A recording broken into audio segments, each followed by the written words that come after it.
Hey guys, just want to say thanks for tuning in to Wide Awake Horror today. Today we've got some true horror stories for you guys to hear. Now, if you enjoy these stories, as always, please smash that like button. And if you're new here, don't forget to hit that subscribe button and join the family. Now, let's enjoy some new stories.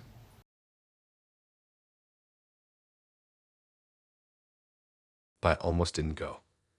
That's how this stuff always starts, right? You almost don't go. You almost cancel. You almost stay home and rewatch something dumb and safe. But my friend Caleb would not let it go. He'd been hyping this girl up for 2 weeks like he was getting paid commission.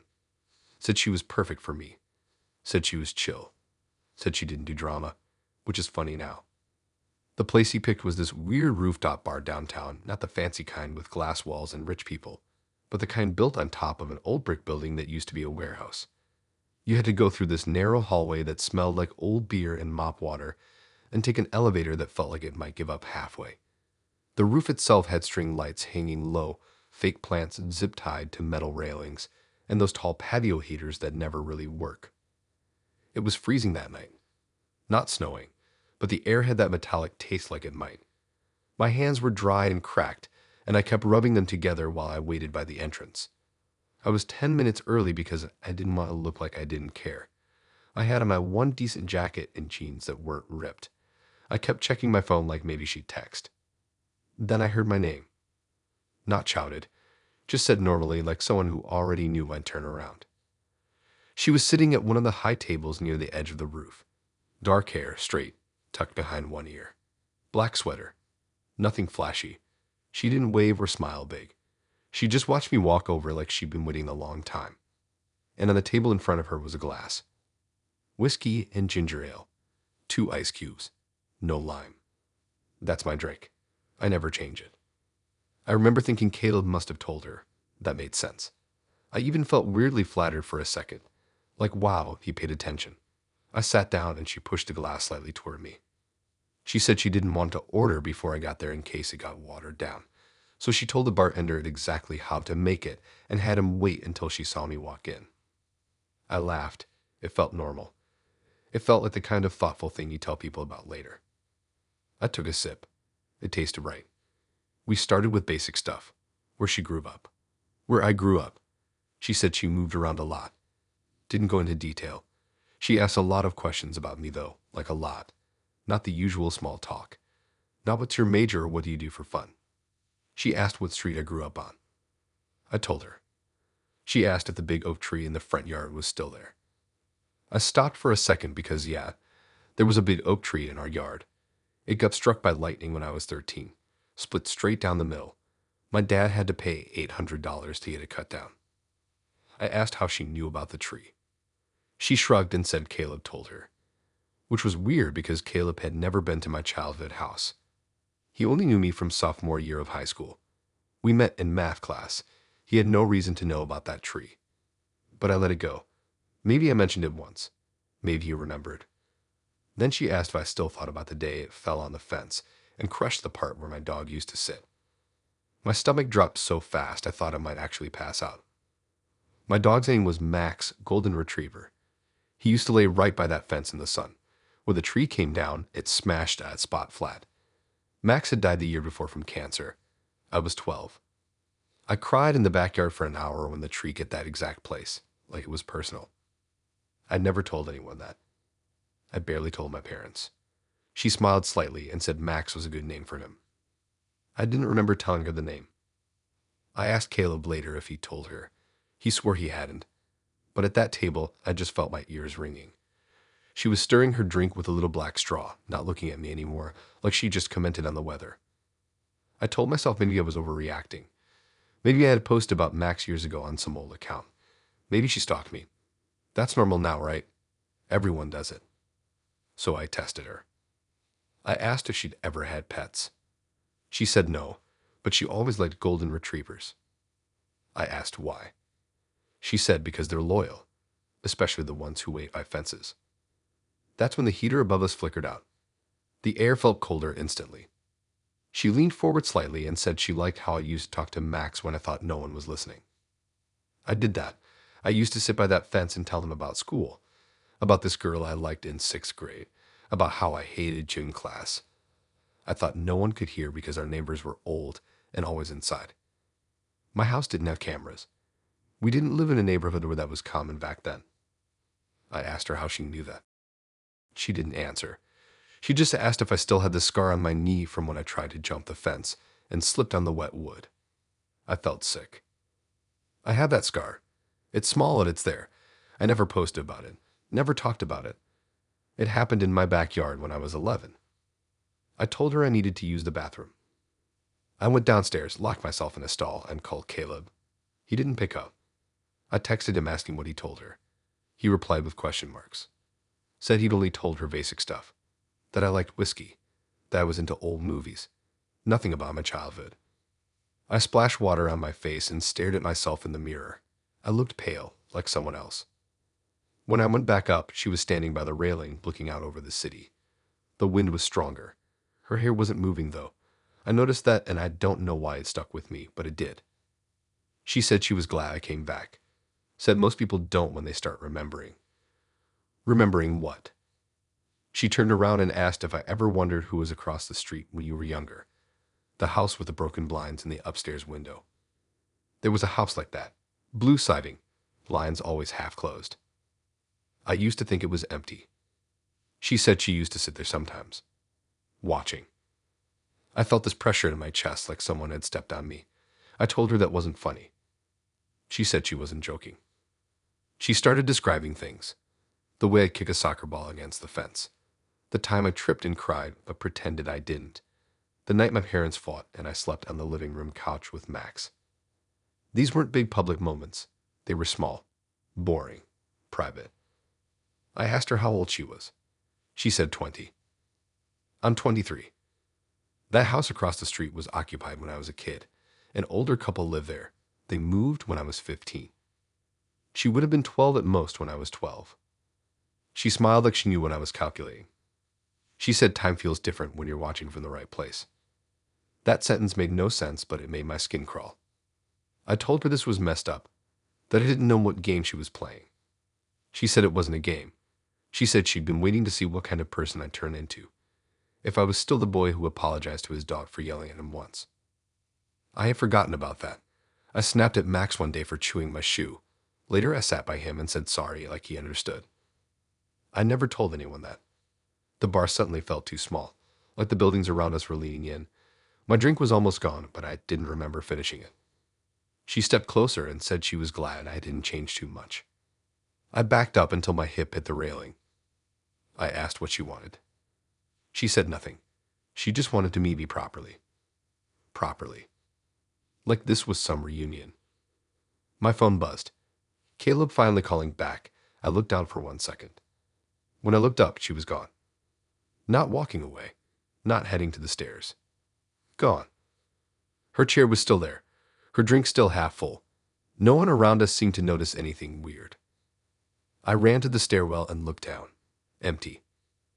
I asked the bartender if he saw where the girl I was with went. He frowned and asked what girl. I pointed to the table. He said I'd come up alone. Ordered a whiskey and ginger ale. Paid cash. Been sitting by myself for almost 40 minutes. I told him that wasn't possible. He shrugged like I was just another drunk. I left without finishing the conversation. I didn't wait for Caleb. I didn't call anyone. I just walked home the cold without feeling it. When I got to my apartment, there was a glass sitting on the kitchen counter. Whiskey and ginger ale. 2 ice cubes. No lime. I know I didn't have ginger ale in the fridge. Next to the glass was an old photo. Printed, slightly faded. It was my backyard. The oak tree still standing. Max lying by the fence. And in the upstairs window of the blue house across the street, behind the broken blinds, there was a shape. A face.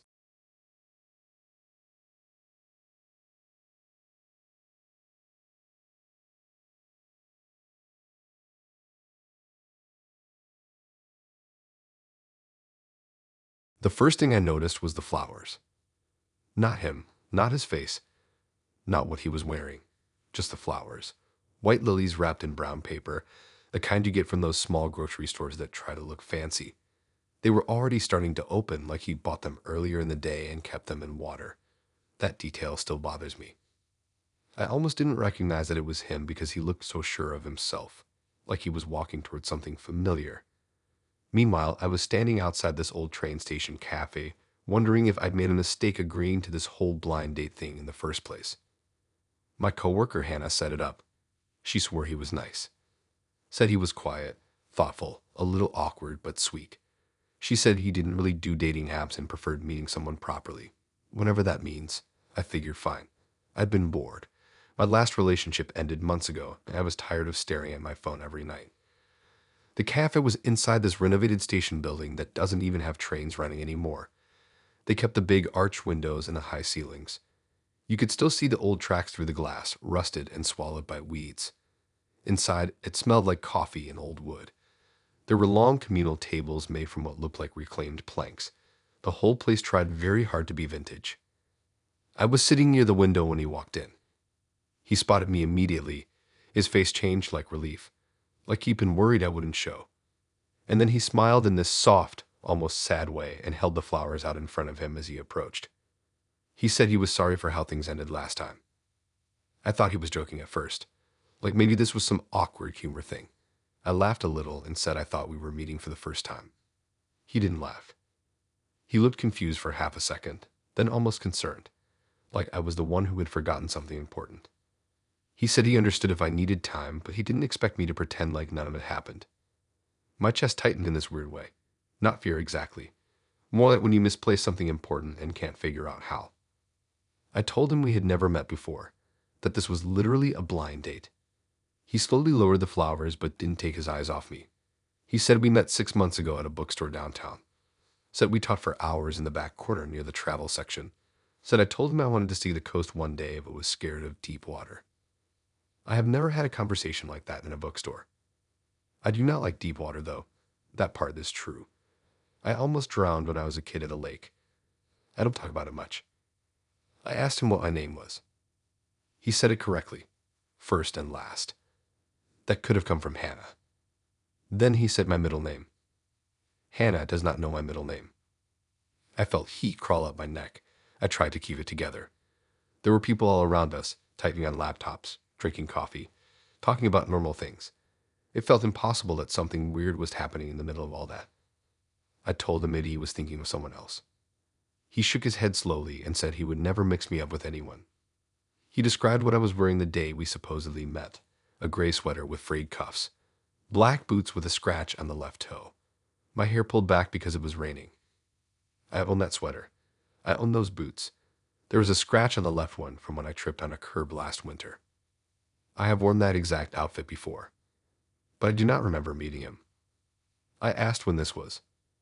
He said October, mid-October, late afternoon.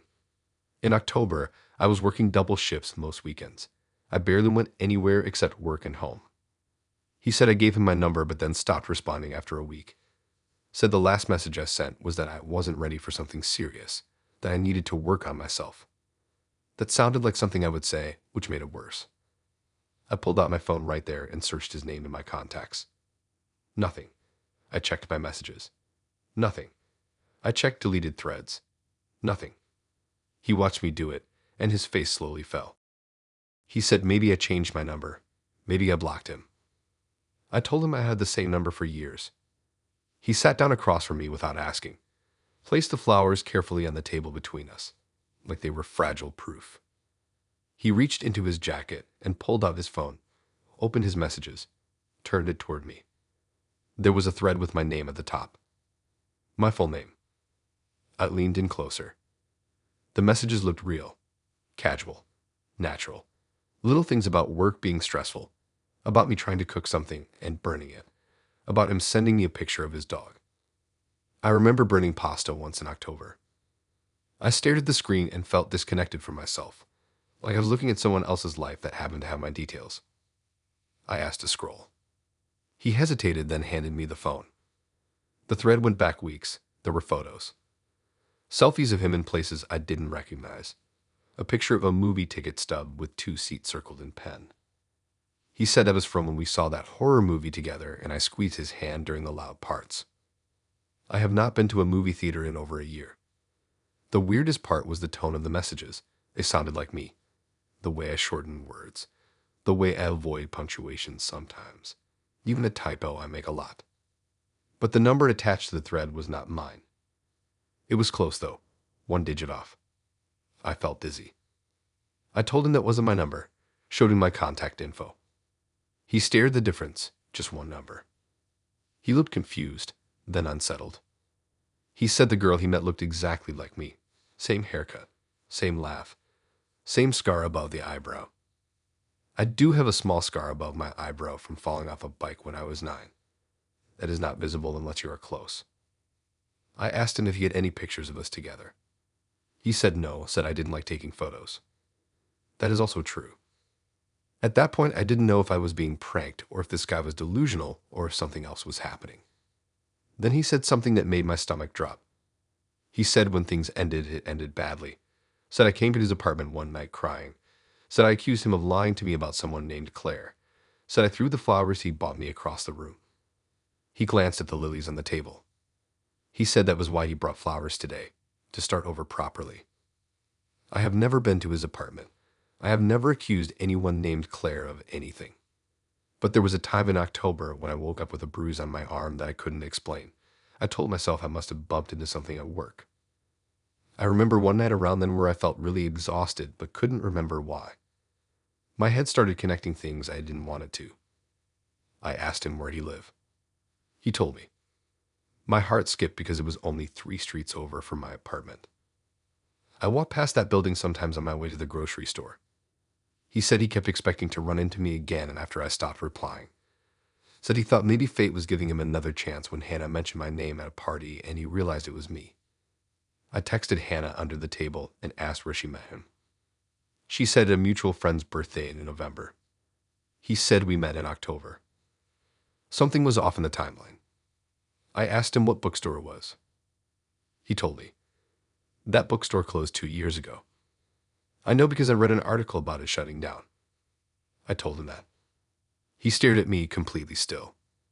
He said we walked past the broken coffee machine near the entrance, said the floorboards creaked near the back.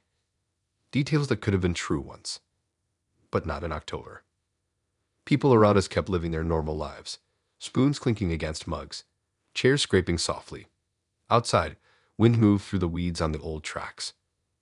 I felt like I was sitting in the wrong version of the world. He suddenly looked tired. He said maybe he got the month wrong. Maybe it was September. Maybe it was earlier. But then he said he still had the note I left in his apartment. I froze. He reached into his wallet and pulled out a folded piece of paper. My handwriting. I know my handwriting. It said I am sorry I make everything complicated. I do not remember writing that. The date in the corner was October 17. I was scheduled to work that night until 10. I checked my calendar. It was still there. I left the cafe after that. He didn't try to stop me. He just looked lost, like something important, and slipped away again. I didn't take the flowers. When I got home, I checked my apartment carefully. Nothing looked disturbed. Nothing missing. But on my kitchen counter, there was a grocery receipt from October 17. I had bought white lilies that day. I don't remember buying them.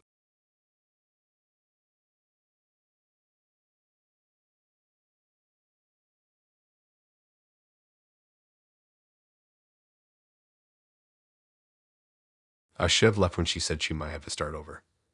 That line has been stuck in my head ever since. Not because of how she said it, but because of how tired she sounded. Like someone talking about redoing homework, not a date. Like this was a task she'd been assigned and I was either going to pass or fail it. This wasn't even my idea. My cousin Riley set it up. She swore this girl was cool, just a little anxious. Said she'd been through some weird stuff and needed someone grounded. Apparently that was me. The place we met was nothing fancy. A 24-hour diner off the highway, the kind with faded red booths and a neon sign that buzzes louder than the traffic outside. It sits next to a gas station and a closed-down car wash. You can see the highway from the windows, headlights sliding by like slow white lines. I got there first, ordered a burger and a Coke because I hadn't eaten. The waitress called me honey and refilled my drink twice before she showed up. She walked in looking like she jogged there even though the parking lot was half empty. She scanned the room like she was looking for someone specific, not just me. When our eyes met, She didn't smile. She just exhaled, like she'd been holding her breath the whole drive. She sat down and immediately pulled her phone out. I introduced myself. She said my name back like she was checking it off a list. Her hands kept moving, unlocking her phone, checking something, locking it again. Over and over, the screen lit up her face every few seconds. I tried normal conversation, asked about work. She said she worked remote doing data entry, said she didn't go out much, said she mostly stayed home because it was safer. Safer from what? I asked. She didn't answer that directly. She just glanced at her phone again and said she hoped this would work. I asked what she meant. That's when she leaned forward slightly and lowered her voice, even though the diner was loud with plates clattering and an old country song playing through bad speakers. She said if I wasn't the right one, she'd have to start over again. I laughed because I thought she meant dating in general, like starting over with another guy. But she shook her head. She said it like it was something literal, like resetting a game. I asked her what starting over meant. She said it was hard to explain, that she didn't always get it right the first time, that sometimes she picked wrong and everything unraveled. I thought maybe she was talking about relationships going bad. I told her that happens to everyone. She stared at me for a second too long and said, not like this. Her phone buzzed. She flinched so hard her water glass tipped over. I grabbed napkins and helped clean it up. She apologized too much for something that wasn't a big deal. While I was blotting up the water, I noticed her lock screen. It was a picture of this diner. Same booth, same angle, but empty. The timestamp in the corner said 11:42 p.m. It was 9:15 p.m. when we were sitting there. I asked when she took that photo. She looked confused for a second, then quickly turned the screen off. Said it was just a background she liked. I didn't push it. She started asking me strange questions after that. Not about hobbies or music. She asked if I ever felt like days repeat themselves. Asked if I noticed small differences in places I go often, like a crack in the wall that wasn't there before. I told her no. She nodded slowly, like that was either good or bad. I couldn't tell. Then she asked what I would do if someone told me this wasn't the first time we'd met. That made my stomach tighten. I told her I think they were joking. She said she wished she was. She said this was the fourth time. Fourth time what? Fourth time we were sitting in this exact booth. Fourth time she tried to explain. Fourth time she hoped I would remember something. I stared at her and waited for her to laugh. She didn't. She said the first time I didn't show up at all. Said she sat there alone until midnight, and then her phone reset everything at 12:03 a.m. Reset how? She said the lights flickered and her phone screen went white. Said when it came back on, the date on her phone was 2 weeks earlier. Said she still remembered the diner and the empty booth, but no one else did. I told her that wasn't possible. She said she knew how it sounded. She said the second time, I showed up but left early because I got a call from work. She said that one ended worse, said something happened on the highway after. She didn't explain what. She kept glancing at the windows, watching the headlights pass. I asked why she thought I was involved in any of this. She said because every version of this started with me. That felt unfair and insane at the same time. I tried to ground the conversation. Asked if she was seeing a therapist. Asked if maybe stress was making things blur together. She didn't get offended. She just looked sad. She said she has notes. She opened her phone again and showed me a folder titled Attempts. Inside were screenshots. Pictures of this diner. Pictures of me sitting across from her. In one, I was wearing a blue hoodie. I don't own a blue hoodie. In another, I was leaning back laughing at something. The angle was from her side of the booth. It looked real. The lighting matched. The reflection in the window showed the highway behind me. I checked my own phone to see if I had any photos from here. Nothing. She said every time it fails, she wakes up back in her apartment on the same morning, same date, same weather, same missed call from her sister at 8:12 a.m. She said she tried not coming tonight once. She locked herself in her bathroom and turned her phone off. She still woke up back on that same morning. She said the only time it moves forward is when she finds the right one. I asked what that meant. She said the right one remembers. I told her I didn't remember any of this. She nodded like she expected that. She said sometimes it takes a trigger. She reached into her bag and pulled out something small wrapped in tissue paper. Inside was a keychain. It was mine. A metal tag with my initials scratched into it and a dent on one side from when I dropped my keys in a parking lot last year. I felt my chest go tight. I never lost that keychain. I checked my pocket. My keys were there, with a keychain attached. She was holding the same one. I told her that wasn't possible. She said in the third attempt, I gave it to her as a joke, said I told her to hold on to it in case things reset again. That word again. Reset. I started to feel like the air in the diner was thinner, like the buzzing neon sign outside was getting louder. I asked her what happens if I'm not the right one tonight. She looked down at her phone. It was 11:39 p.m. She said if the clock hits 12 and nothing changes, she'll wake up back at the start. Said she'll have to find me again, convince me again, hope that version of me listens. I asked what changes if I am the right one. She said then the clock keeps going. Simple as that. I didn't know what to say to that. I felt stuck between playing along and walking out. Part of me wanted to test it, stay until midnight just to prove nothing would happen. Another part of me didn't want to be anywhere near that booth when the clock hit 12. She stopped checking her phone around 11:50, just stared at me, like she was searching my face for something. I tried to remember if I had ever seen her before, at a store, at work, anywhere. Nothing. 11:58 p.m. The diner got quieter. A couple left. The waitress started wiping down the counter. 11:59 p.m. Her breathing got shallow. She reached across the table and grabbed my hand. I don't even remember deciding to let her. The neon sign outside flickered once. 12 o'clock a.m. Nothing dramatic happened. No flash. No sound. Just the highway, the diner, the smell of fries. She stared at her phone. 12:01 a.m. Her face changed. Not relief. Not fear. More like exhaustion. She whispered that it didn't work. And then she blinked. And she was gone. Not standing up. Not walking away. Just gone from the booth. The waitress looked over and asked if I wanted the check. Like I had been sitting alone the whole time.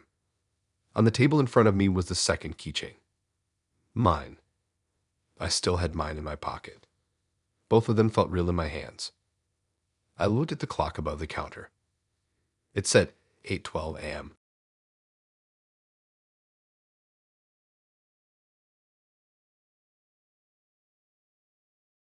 I knew something was wrong when he pulled out a folder. Not a notebook, not a phone. An actual thin gray folder like the kind you bring to a job interview. We were halfway through dinner at this tiny Italian place wedged between a laundromat and a pet supply store, and he had just finished telling me about his job in logistics. Normal stuff, boring even. And then he reached into his bag and slid the folder onto the table like we were about to sign a lease. If I had just left right then, none of the rest would have happened. My sister set this up. She met him at her gym. Said he was organized, stable, had his life together. She thought that was exactly what I needed after my last messy relationship. She said he was a little intense, but in a focused way. Not a weird way. The restaurant was dim and warm, fake candles on each table, framed pictures of Italy that probably came as set. It smelled like garlic and tomato sauce. There were only 5 tables inside. The place wasn't busy because it was a Tuesday night. Rain tapped against the windows, making everything feel kind of sealed in. He had been polite so far. Asked about my job at the dental office. Remembered small details my sister must have told him, like how I hate driving in heavy traffic. He maintained eye contact in a way that felt practiced. Not creepy exactly, just steady. Then he cleared his throat and said he needed to confirm my full name and birth date for paperwork. At first I thought he was joking. I laughed. He didn't. He tapped the folder lightly and said it was just a formality, something he liked to take care of early. I asked what paperwork. He said background verification. Like that was a normal part of dinner. I stared at him, waiting for a punchline. None came. He opened the folder. Inside were printed forms. Multiple pages. I caught glimpses of boxes, lines, official-looking language. At the top of one page, I saw something that looked like an application. He said he believed in transparency. Said too many people waste time getting attached before checking compatibility at a fundamental level. I asked what that meant. He said legal compatibility. I felt my stomach drop in a slow, heavy way. He explained that he had a system, that he had been through too many situations where he invested months into someone only to find out things that should have been disclosed up front. Financial history, medical history, family issues. This was not small talk. I told him that felt extreme for a first date. He nodded like he expected resistance. Then he said it wasn't exactly a first date. That caught my attention. He said he had already done some preliminary research. My skin went cold. I asked what kind of research. He calmly listed things about me that were not on my social media. The fact that I changed majors twice in college. The fact that I moved out of my parents' house at 19 and moved back for 6 months after a breakup. The fact that my dad filed for bankruptcy in 2012. I have never posted about that. I asked how he knew. He said public records are not that hard to access if you know where to look. He said it casually, like he was talking about finding a good parking spot. I felt exposed in a way I can't really explain, like my life was a file someone had read through. He slid one of the pages toward me. It had my name printed on it. My full name. Middle name included. Under it was my birth date. Correct. I never gave him that. I told myself my sister might have. But I know she wouldn't share my middle name. She barely remembers it herself. He asked me to confirm that the information was accurate before he proceeded. Proceeded with what? He said he had to make sure he was evaluating the right person. Evaluating. Like this was an interview. I tried to stay calm. I asked what happens if I don't confirm it. He paused for a second. Then he said he would have to reassess. That word again.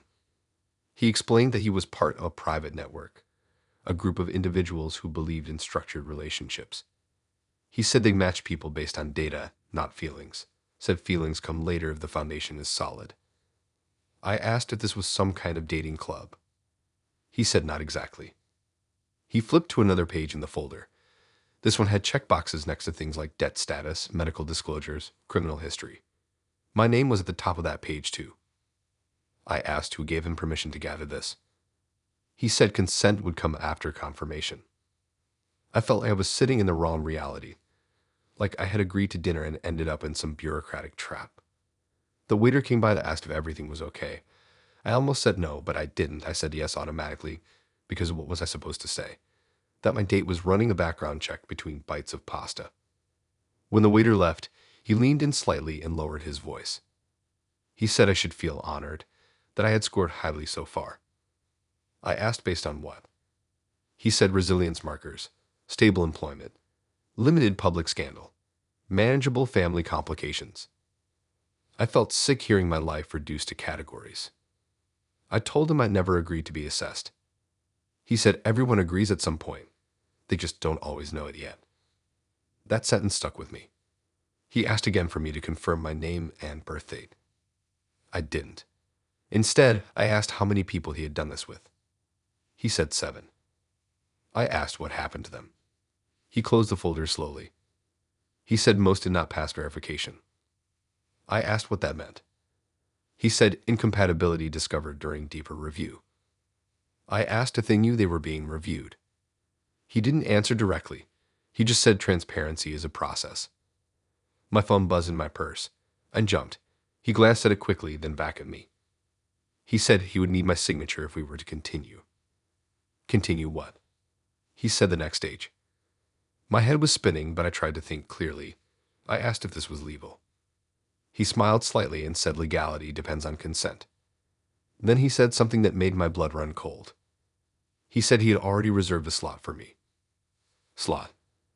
He explained that once the paperwork was complete, I would be introduced to the rest of the network, that they would conduct a joint review, that after approval, we would begin a structured courtship monitored for compliance.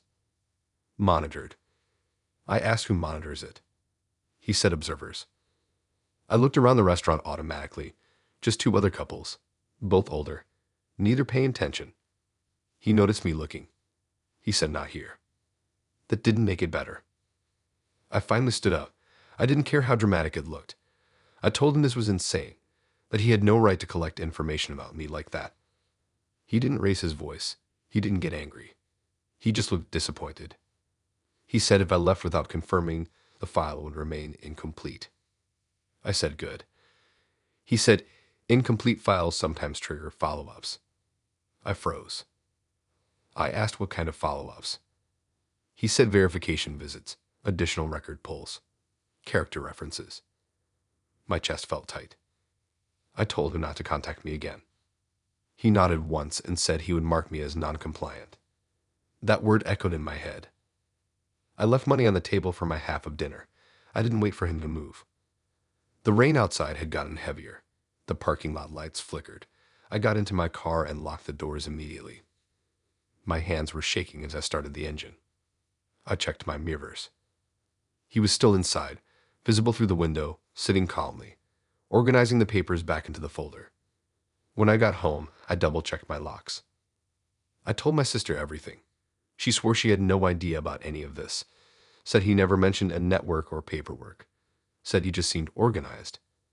2 days later, I got a thick envelope in the mail. No return address. Inside was a copy of the form I saw at dinner. My name printed neatly at the top. Under status, it said pending confirmation. At the bottom was a blank line for my signature. And beneath that, in smaller text, it said failure to respond may result in field verification. I have not gone back to that restaurant. I have not answered unknown numbers. And last night, someone knocked on my door at 8:17 p.m. I didn't open it.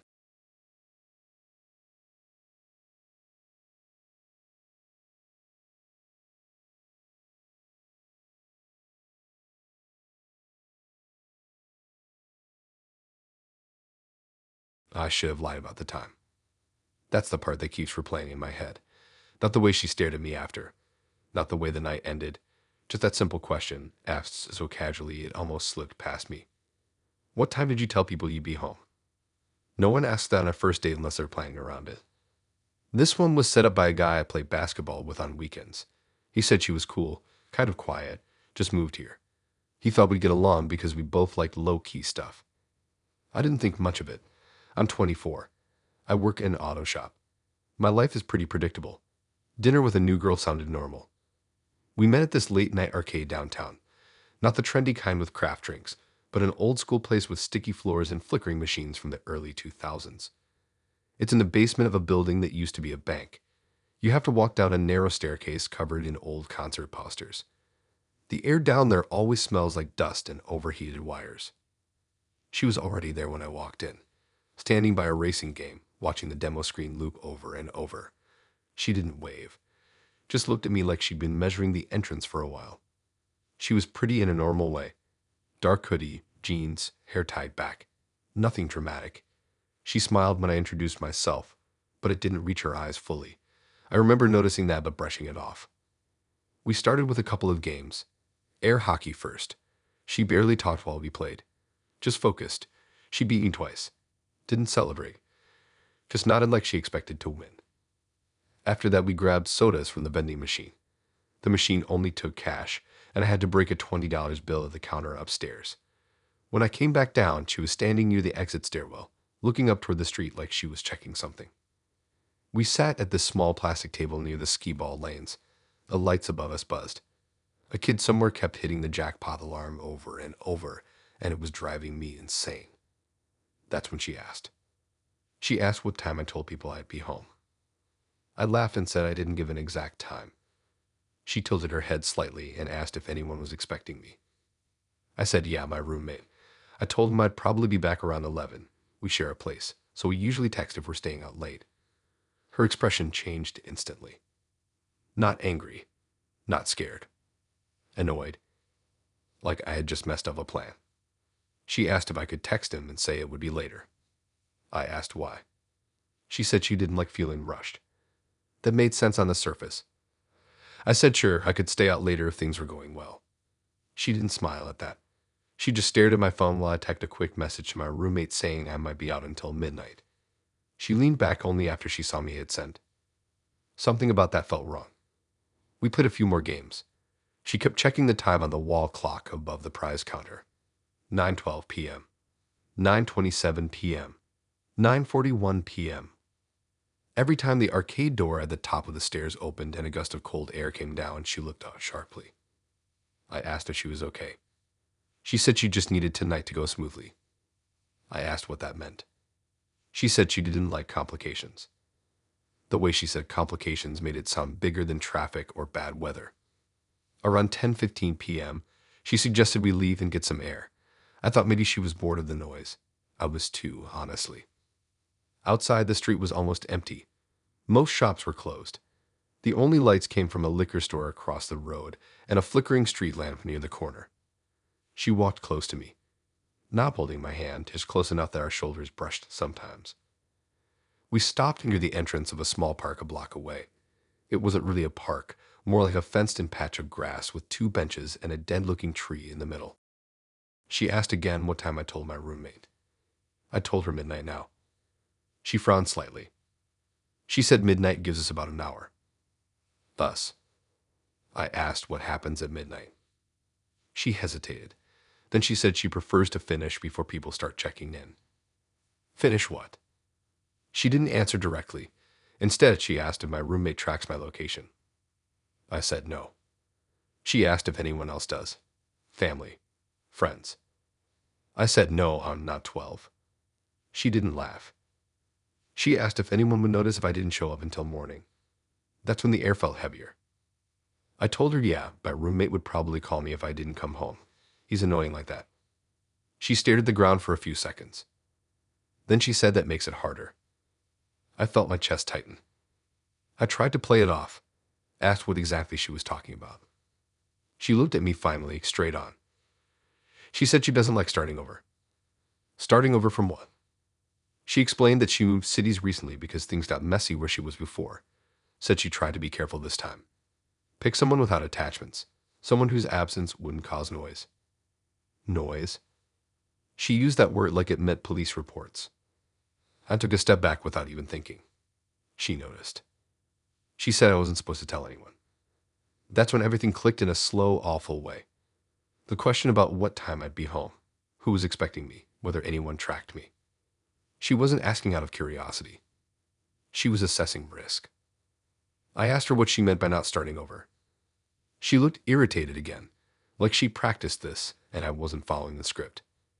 She said in her last city, she miscalculated. Said the guy she chose had a sister who called him every night at 10 p.m. Said she didn't know that. Said it complicated things when he didn't answer. My heart was pounding so loud I could barely hear the traffic. I asked what happened to him. She said she had to leave before finishing. Finishing. The word made my stomach twist. She stepped closer, lowering her voice. She said I seemed ideal at first. Steady job. No girlfriend. Small social circle. No one who checks in constantly. She paused and looked annoyed again. Except for the roommate. I realized then that if I had said no, no one was expecting me, the night might have gone very differently. I tried to keep my voice steady and said I should probably head back soon anyway. She grabbed my wrist. Not tight enough to hurt, but firm. She said she just needed to think. Her eyes flicked toward the dark part of the park behind us. I saw it then. A backpack leaning against the bench. I hadn't noticed it before. It looked heavy. She followed my gaze and slowly let go of my wrist. She said she didn't want to rush this one. This one. Like I was an option. I told her I had to go, that my roommate would be calling soon. She didn't stop me this time. She just watched me back away toward the street. I didn't turn my back fully until I was under the street lamp. I pulled out my phone and pretended to answer a call, speaking loudly about heading home. She stood by the park entrance for a few seconds longer. Then she picked up the backpack and walked the opposite direction. I went straight home, didn't stop anywhere, locked the door behind me, and told my roommate everything. He thought I was exaggerating. Until 2 nights later when we saw her face on the news. Different name than she gave me. One for questioning in another state. Last seen near a park late at night. The reporter said authorities believe she targeted men who lived alone. My roommate doesn't let me forget that I almost said no when she asked if anyone expected me. And sometimes when I get home late now, he asks what time I told people I'd be back.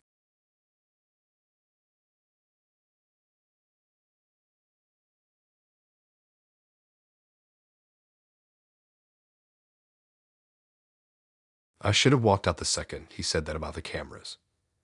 It wasn't even dramatic, He said it casually, like someone pointing out a better view by the window, but the words stuck in the air in a way that made everything feel wrong. The cameras don't reach there. That's not something normal people notice on a first date. This one was set up by a girl I work with at the salon. She said he was a regular client, always polite, tipped well, quiet, but sweet. She thought we'd match because I complained once about dating loud guys who talked over me. Apparently this one barely talked at all.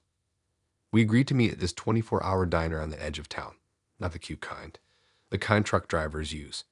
Big parking lot, bright fluorescent lights, windows so clear you feel exposed sitting inside. It's right off the interstate, surrounded by empty fields and a closed furniture store with a faded going out of business banner that's been there for years. I got there first and picked a booth near the middle. I like being able to see exits. That's just something my mom drilled into me growing up. He came in exactly on time. Tall, clean jacket, hair neatly combed. He scanned the diner in one slow sweep before his eyes landed on me. He smiled, small and controlled, then walked over. Before he even sat down, he glanced up toward the ceiling. There were 2 cameras visible, one above the register, one near the entrance. He looked toward the back of the diner, toward a booth tucked into the far corner near the bathrooms. The lighting back there was dimmer. One of the overhead bulbs flickered slightly. He said we should sit in that corner booth because the cameras don't reach there. He said it like it was helpful, like he was offering privacy. I laughed awkwardly and asked how he knew that. He shrugged and said he notices things. That should have been my cue to leave. But I didn't want to be dramatic. I didn't want to make it weird before it even started, so I grabbed my purse and followed him to the back. The corner booth felt different immediately. Quieter. Darker. From that angle, you couldn't see the register or the entrance clearly. The bathroom hallway was to the right, and the kitchen doors were to the left. The flickering light above us made everything look slightly off. He slid in across from me and positioned himself so he could see the whole diner without turning his head much. I tried to start normal conversation. Asked about his job. He said he did security consulting. That made my stomach tighten a little. He explained that he evaluates weaknesses in systems. Businesses mostly. Sometimes homes. He finds blind spots. Blind spots. I glanced toward the ceiling camera again, even though I knew it wasn't pointed at us. The waitress came by, older woman with tired eyes. She asked what we wanted. He ordered coffee. Black. Didn't even look at the menu. I ordered pancakes because I didn't know what else to do. Once she left, he leaned forward slightly. He said he prefers areas without surveillance. I asked why. He said people behave differently when they think they're being recorded. I said that's kind of the point. He smiled faintly and said exactly. That word again. Exactly. Like I had confirmed something for him. He asked if I felt uncomfortable back here. I lied and said no. He nodded slowly and said good. Discomfort can cloud judgment. The way he talked felt rehearsed, like he'd thought through every sentence. We made small talk for a few minutes. He asked about my job at the salon. Asked how late I usually work. Asked what days I'm alone there closing up.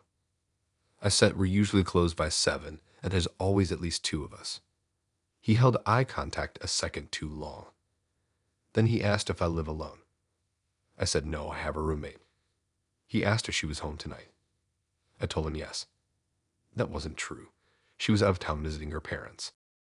I don't know why I lied. Maybe instinct. He stirred his coffee slowly and said that's good. Witnesses complicate things. My heart thudded so hard I felt it in my throat. I tried to laugh it off. Asked what things. He didn't answer directly. He just glanced toward the bathroom hallway. A man walked past our booth toward the restroom. He tracked him with his eyes until the door closed. Then he said this booth has a 2-minute window every time someone uses the bathroom. I asked what he meant. He said when the kitchen staff are busy and the waitress is at the register, no one looks back here, said he timed it. Timed it. I felt heat rush to my face. I scanned the diner again. There were only 3 other customers. A truck driver near the window, a couple in their 40s near the front, and a guy in the bathroom. The waitress was wiping down the counter, back turned. He leaned forward slightly. He said I shouldn't be nervous. I realized my hands were gripping the edge of the table. He said he likes to understand variables before committing to something. I asked committing to what? He said a partnership. That word sounded wrong coming from him. The bathroom door opened. The man came out, walked back to his booth. The waitress glanced in our direction briefly, then turned away again. He checked his watch.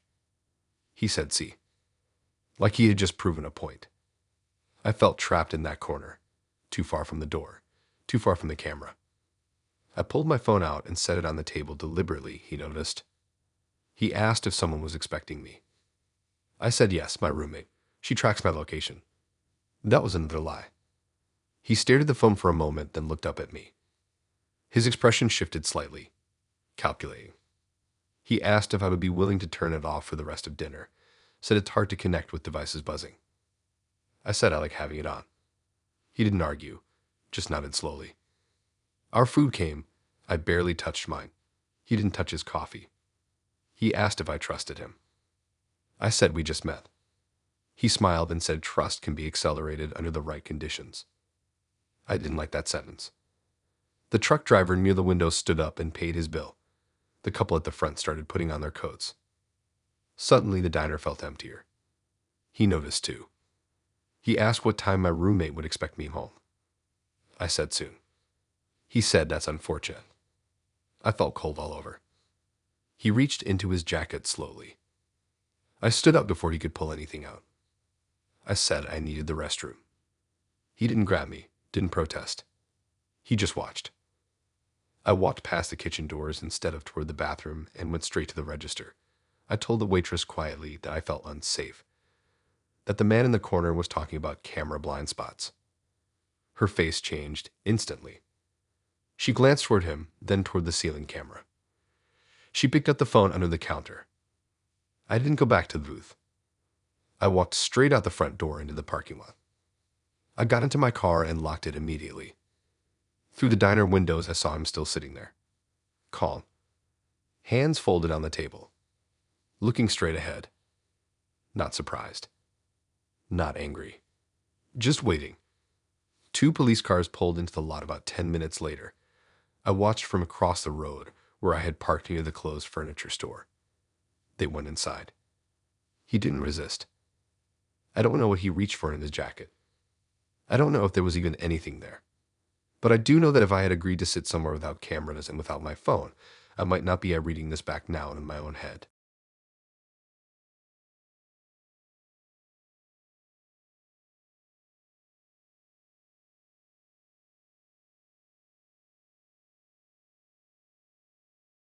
I knew the night was wrong before she even spoke. It was one of those instincts you ignore because you don't want to look paranoid. I was standing outside this small sushi place downtown, checking my reflection in the dark window, telling myself to relax. My friend Jason had set this up and swore she was cool. Said she was into photography, quiet, creative. Said she didn't do drama. I remember thinking that sounded safe. The restaurant was on a side street that barely had traffic. Dim lantern lights hung above the door, and the windows were tinted enough that you couldn't clearly see inside from the sidewalk. There was a parking garage across the street and a narrow alley running along the building. I checked my phone, took a breath, and walked in. The door chimed softly when I pushed it open. The air smelled like soy sauce and something fried. There were only a few tables occupied, soft music playing from speakers I couldn't see. She was already there, sitting at a 2-person table near the back wall. Not near the entrance, not by the window, just far enough that you'd have to look around to notice her. She didn't wave. She just watched me approach. She was pretty in a quiet way. Dark hair, loose sweater, phone resting face down on the table.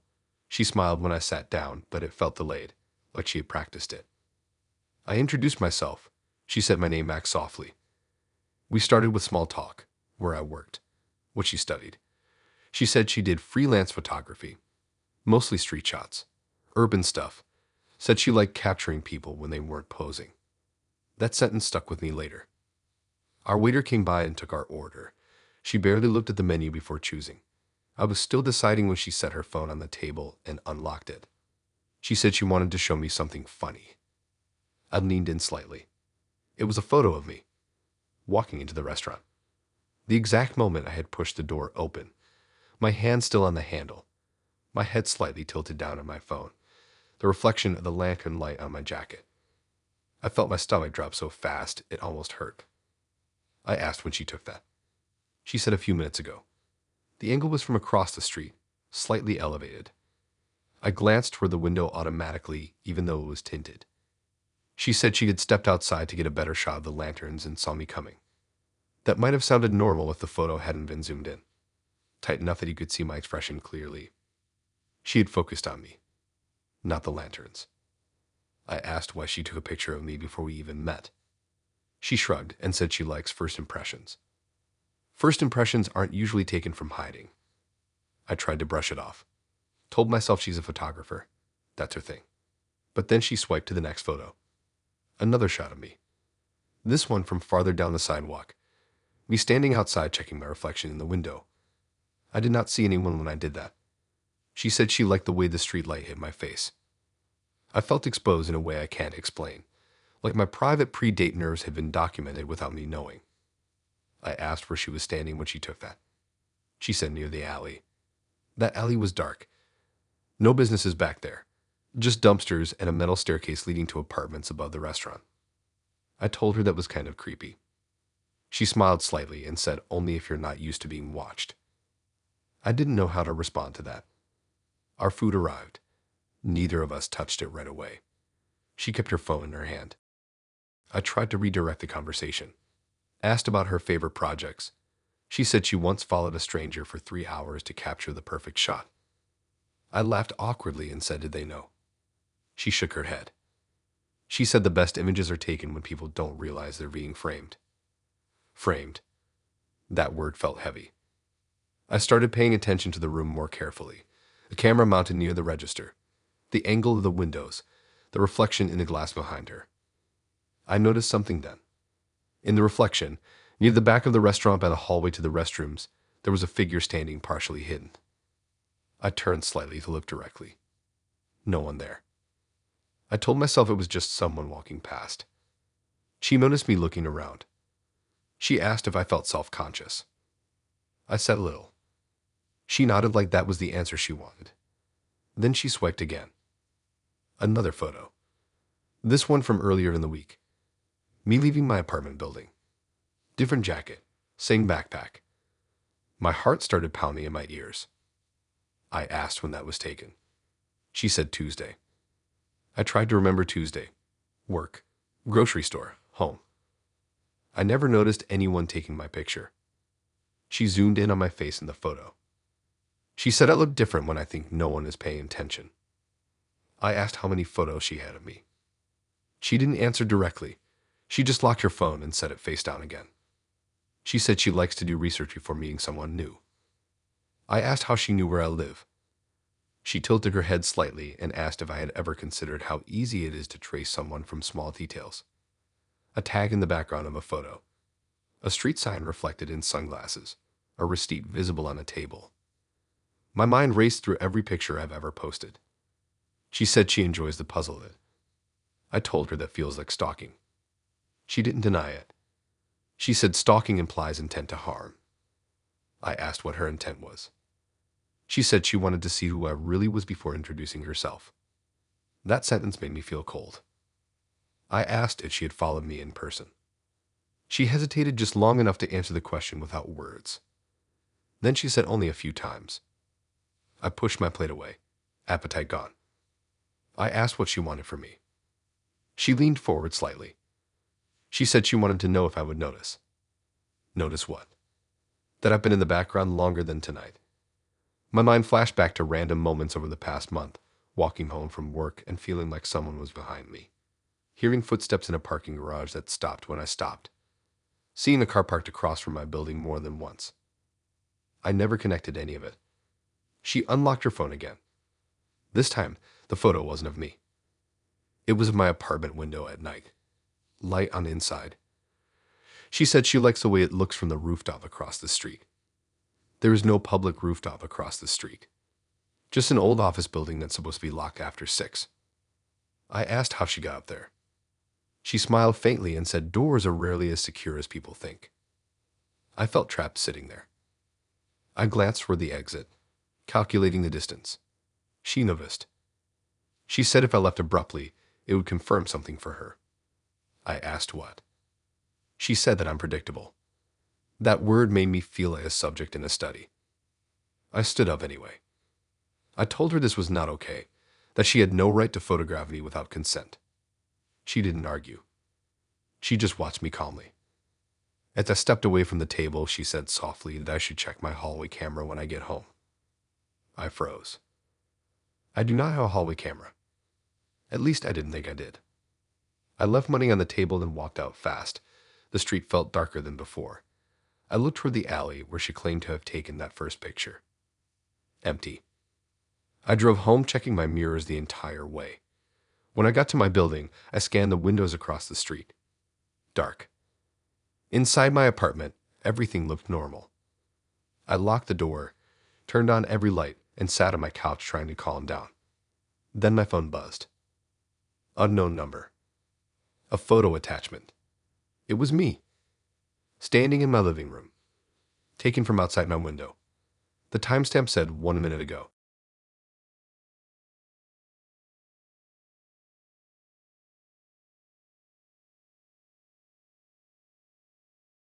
I didn't realize how trapped I was until he smiled.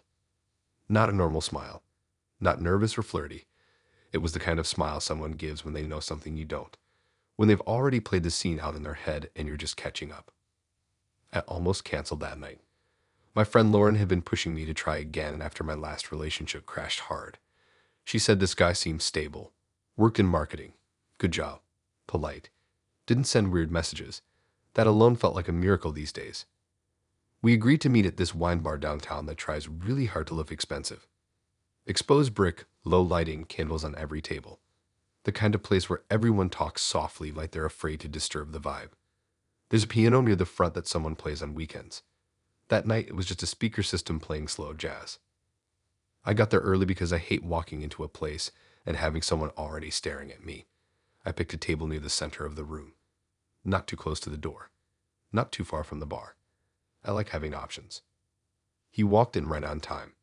Tall, neat haircut, dark jacket. He scanned the room quickly before spotting me. When he approached, he kept his hands visible, like he wanted to seem non-threatening. It almost worked. We started normal, where we grew up, what we do for work. He spoke clearly, calmly. No awkward pauses. No obvious red flags. He asked thoughtful questions about my job at the clinic. Listened carefully when I answered. For the first 20 minutes, it felt fine. Then little things started to shift. He asked if I drove myself. I said yes. He asked where I parked. I told him the public garage down the street. He nodded slowly like he was filing that away. Then he asked if anyone knew where I was tonight. I said my roommate. We usually tell each other basic plans. He leaned back in his chair slightly, studying me. He asked if she expected me home at a certain time. I shrugged and said not really, just sometime after 10. His expression didn't change much, but something in his eyes did, like a calculation finished.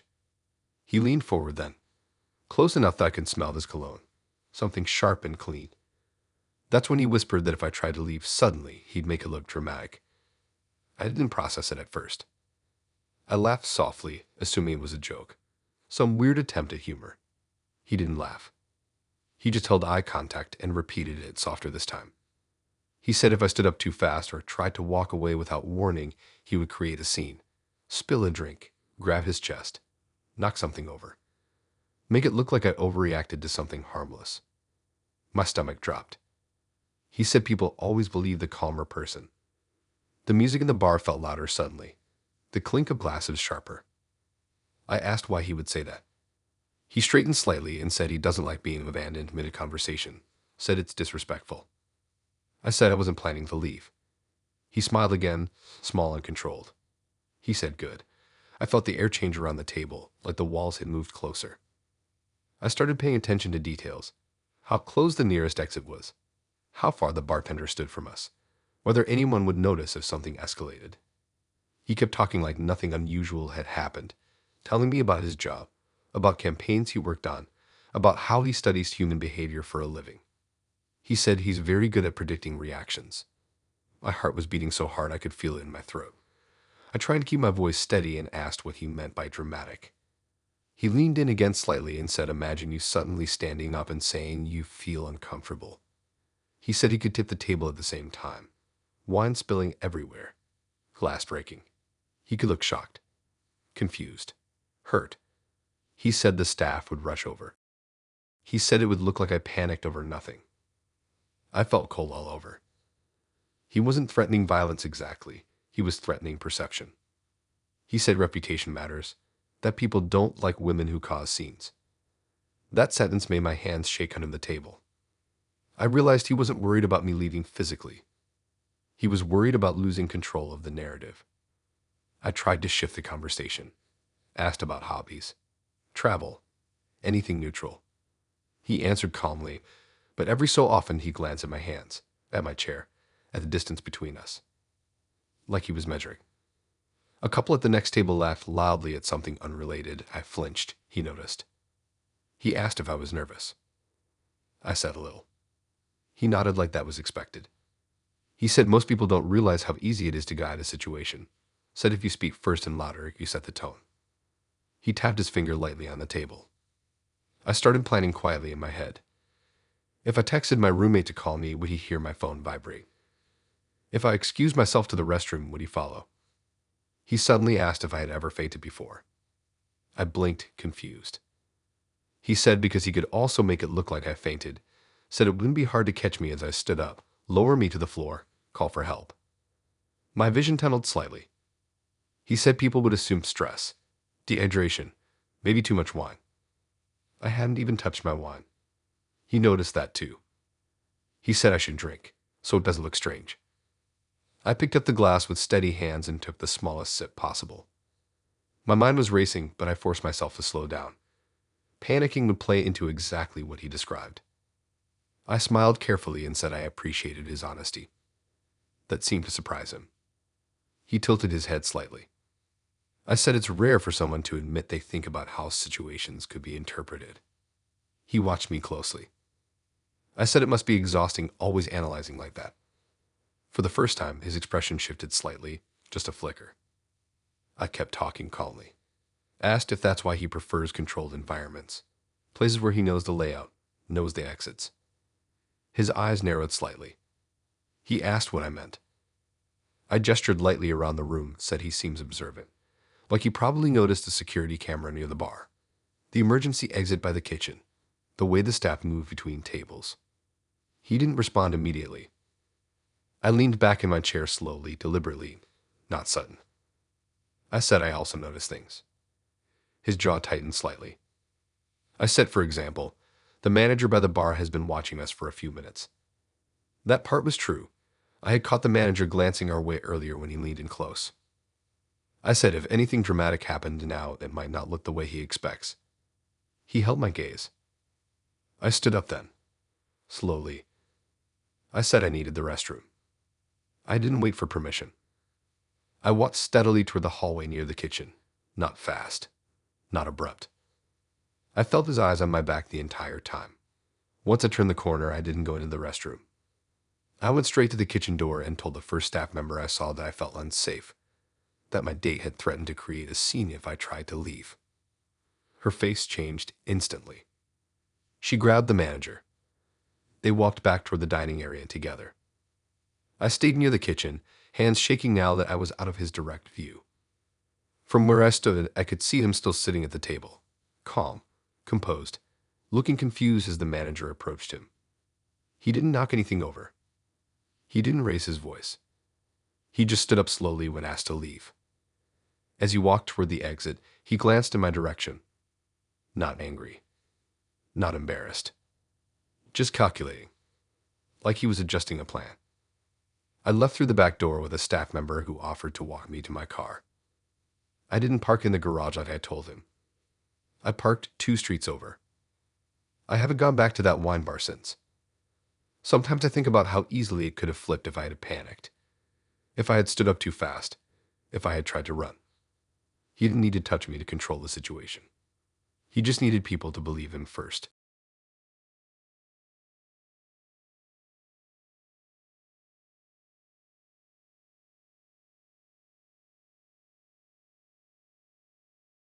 I should have paid attention to the way she said tradition. Not like it was cute. Not like it was a quirky habit. She said it like it was a rule. like something had already been decided before I even walked through the door. This one was set up by my coworker Daniel. He said she was different in a good way. Artistic, intense, not boring. He thought I needed someone who would keep me on my toes. That should have been my first warning. We met at this upscale restaurant by the river. The kind with floor-to-ceiling windows and candles on every table. It's not the kind of place I usually go because the cheapest entree is like $28, and that's before drinks. But Daniel had hyped it up so much that I figured, fine, I'll splurge once. The place was packed when I got there. Couples leaning close over wine glasses, waiters weaving between tables with trays held high. Soft instrumental music played overhead, something slow and dramatic. She was already seated when I arrived. Corner table by the window. Perfect view of the river and the walking path outside. She looked calm, too calm. Hands folded neatly in front of her like she'd been waiting a long time. She smiled when I sat down, polite, almost formal. We did the usual intro, where we're from, what we do. She studied psychology, but didn't finish. Said she preferred observing people in real settings instead of classrooms. I laughed and said that sounds intense. She didn't laugh back. The waiter came to take our order. Before I even opened the menu, she said she'd like the chocolate torte for dessert. The waiter blinked, surprised. She added that it was tradition because most don't make it this far. She said it casually, like someone explaining why they always order fries. I laughed automatically, assuming it was a joke. She looked at me steadily and said it wasn't. The waiter glanced between us awkwardly, then nodded and said he'd bring dessert after the meal. She shook her head slightly and said, "No, bring it now." Now. I felt something tighten in my chest. I asked what she meant by most don't make it this far. She tilted her head slightly and said mostly before dinner arrives. Some don't even stay for drinks. A few get through appetizers. She smiled faintly. She said I was doing well so far. Doing well at what? She didn't answer directly. Instead, she leaned back and studied me like I was part of a project. The waiter returned with the dessert a few minutes later. Rich chocolate cake with powdered sugar dusted on top, raspberry sauce frizzled carefully around the plate. She pushed the plate slightly toward the center of the table. She said it's a marker. I asked a marker for what? She said for progress. I felt like I was sitting in the middle of something I didn't understand. Our drinks arrived. I ordered water. She ordered red wine. She asked if I was the kind of person who finishes what he starts. I said usually. She nodded like she was checking off a box in her head. We talked more, or at least I tried to keep it normal. Asked about hobbies. She said she likes patterns. Likes watching how people respond to stress. Likes testing reactions in controlled settings. That word again. Controlled. I asked if that's what this was. She smiled faintly. She said this is only dinner. She picked up her fork and cut into the dessert before we had even touched our entrees. She took a slow bite and closed her eyes briefly like she was savoring it. She asked if I wanted some. I said maybe later. She said that's what the last one said. My stomach dropped slightly. I asked what happened to the last one. She said he started sweating around the time the salad came. Kept checking his phone. Said he needed to leave for an emergency. She tapped the table lightly. She said emergencies are predictable. I didn't like how certain she sounded. Our food arrived shortly after. Steak for me, pasta for her. She barely touched hers. Instead, she watched me eat. At first, I thought maybe she was just listening. Then I noticed she wasn't blinking much. She asked if I had told anyone where I was tonight. I said, yeah, Daniel knows. She asked if anyone else did. I said my brother, maybe. We text sometimes. She nodded slowly. She said that complicates things. I put my fork down. I asked what things. She leaned forward slightly. She said this part usually reveals character. I asked what part. She gestured lightly toward the dessert plate. Half gone now. She said dessert is commitment. If someone eats dessert before the meal, it shows impulsivity. If they refuse it entirely, it shows resistance. If they wait patiently, it shows discipline. I stared at her. I said that's a stretch. She smiled. She said people are more predictable than they think. I started to feel like every move I made was being analyzed. I picked up my water glass slowly and took a sip. She watched the way I held it. She asked if I ever feel like you're being evaluated. I said, right now, yeah. She nodded. She said, good. Good. I felt heat rise in my face. I asked how many dates she had done like this. She said enough. I asked if she always orders dessert first. She said yes. Because most don't make it past the midpoint. I asked what the midpoint was. She leaned back and glanced at the large clock above the bar. She said about 45 minutes in. I checked my phone subtly under the table. We were at 43 minutes. My heart started pounding harder. She said the last guy made it to 44. I forced a laugh and said what happens at 45. She didn't answer right away. Instead, she reached into her purse and pulled out a small notebook. She opened it and flipped through pages filled with handwriting. Names. Dates. Notes. I saw phrases like left at appetizer. Nervous when asked about family. Reacted poorly to silence. My name was written on the next blank line, with tonight's date already filled in. My throat felt dry. I asked why she was keeping records. She said improvement requires data. Improvement of what? She closed the notebook slowly. She said a selection. Selection. The word echoed in my head. She looked toward the window briefly. I followed her gaze.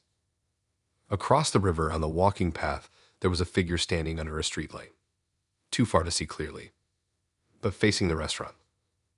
I looked back at her. She asked if I noticed him. I said who. She said never mind. I felt the urge to stand up and leave growing stronger. But I remembered what she said about most not making it.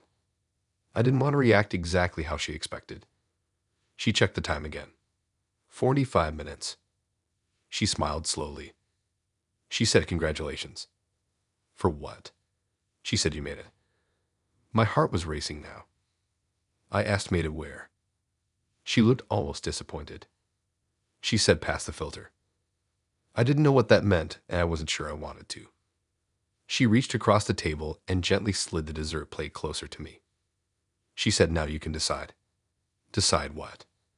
She said whether you want to continue the pattern or end it here. I stood up. Not abruptly. Just steady. I said I think I'm good. She didn't try to stop me. She just watched. Calm. Measured. As I walked toward the exit, I glanced once more toward the river. The figure under the streetlight was gone. Outside, the air felt colder than it should have. I didn't look back through the windows. I didn't wait to see if she was writing something in that notebook. I just kept walking until the restaurant lights were out of sight. I don't know what would have happened if I had stayed longer. I just know I don't eat dessert first anymore.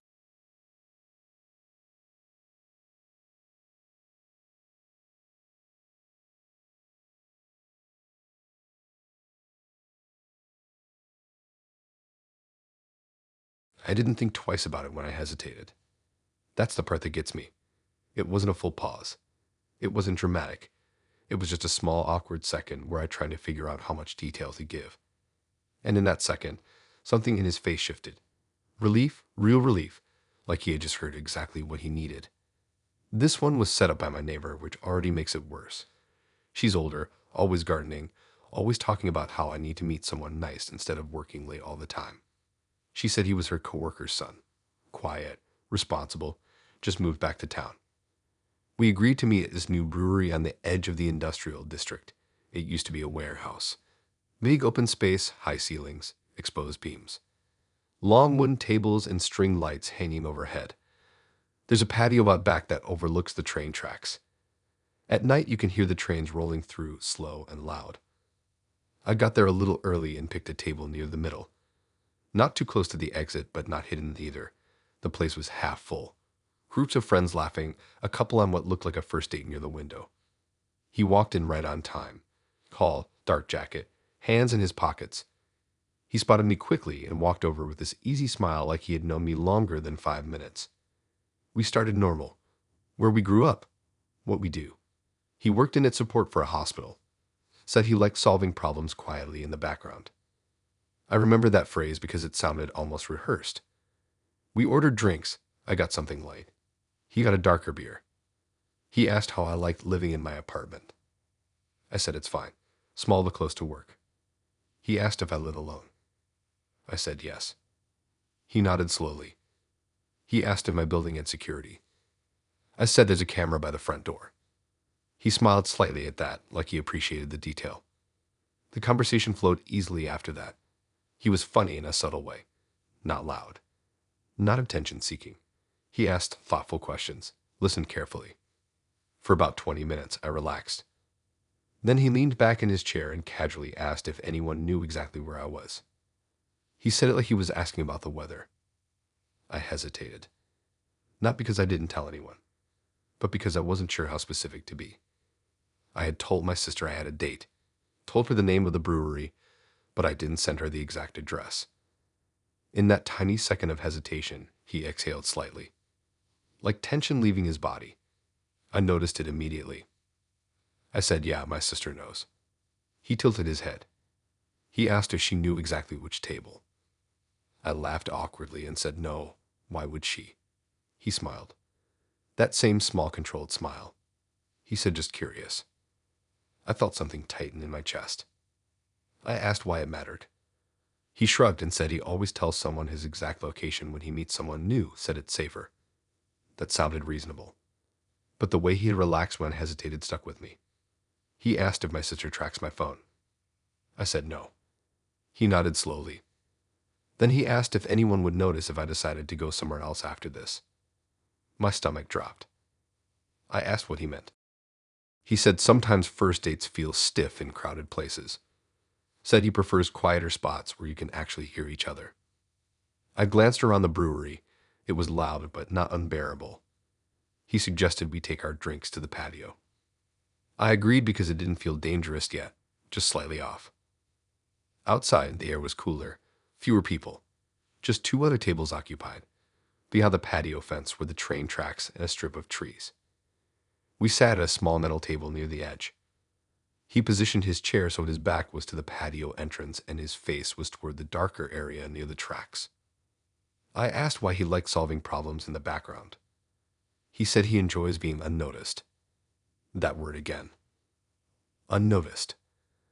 A train horn sounded in the distance. He asked if I usually trust people easily. I said not really. He nodded. He said that's good. Then he asked again if anyone knew exactly where I was. I said I told my sister the name of the place.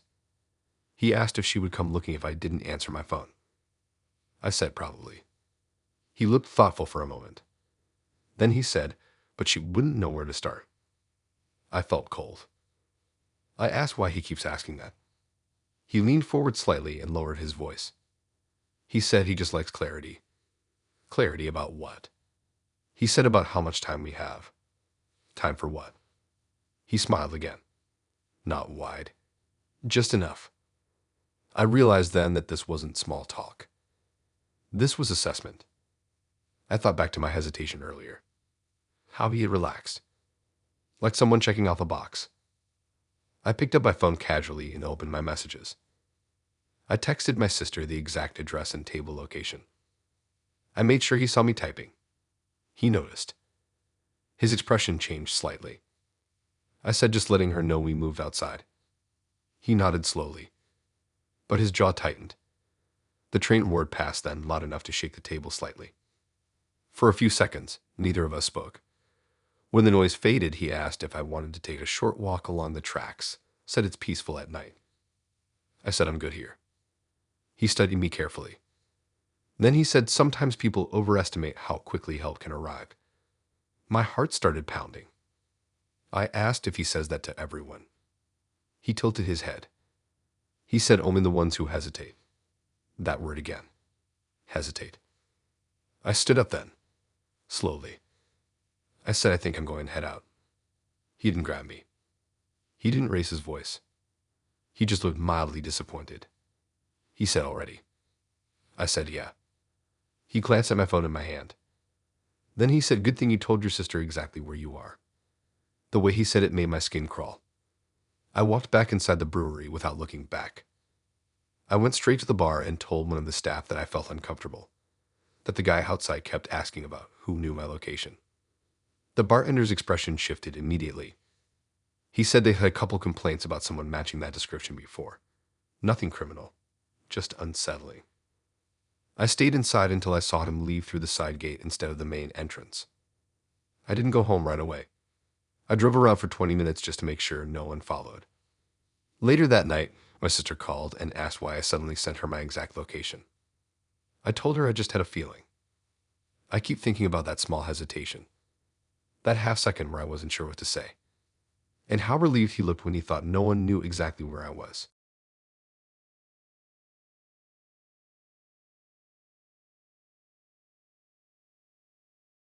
I thought the weird part of the night would be the location. That's what I told myself when I pulled into the gravel lot. The place she picked wasn't a normal date spot. It was this quiet tea house on the edge of town that used to be someone's house. Big wraparound porch, dim yellow lights in the windows, wind chimes hanging from the eaves. It sat back from the road behind a row of tall hedges. If you didn't know it was there, you'd drive right past it. My friend Eric set this up. Said she was smart, intense in a good way, into psychology and self-improvement stuff. He thought we'd get along because I like structure and routine.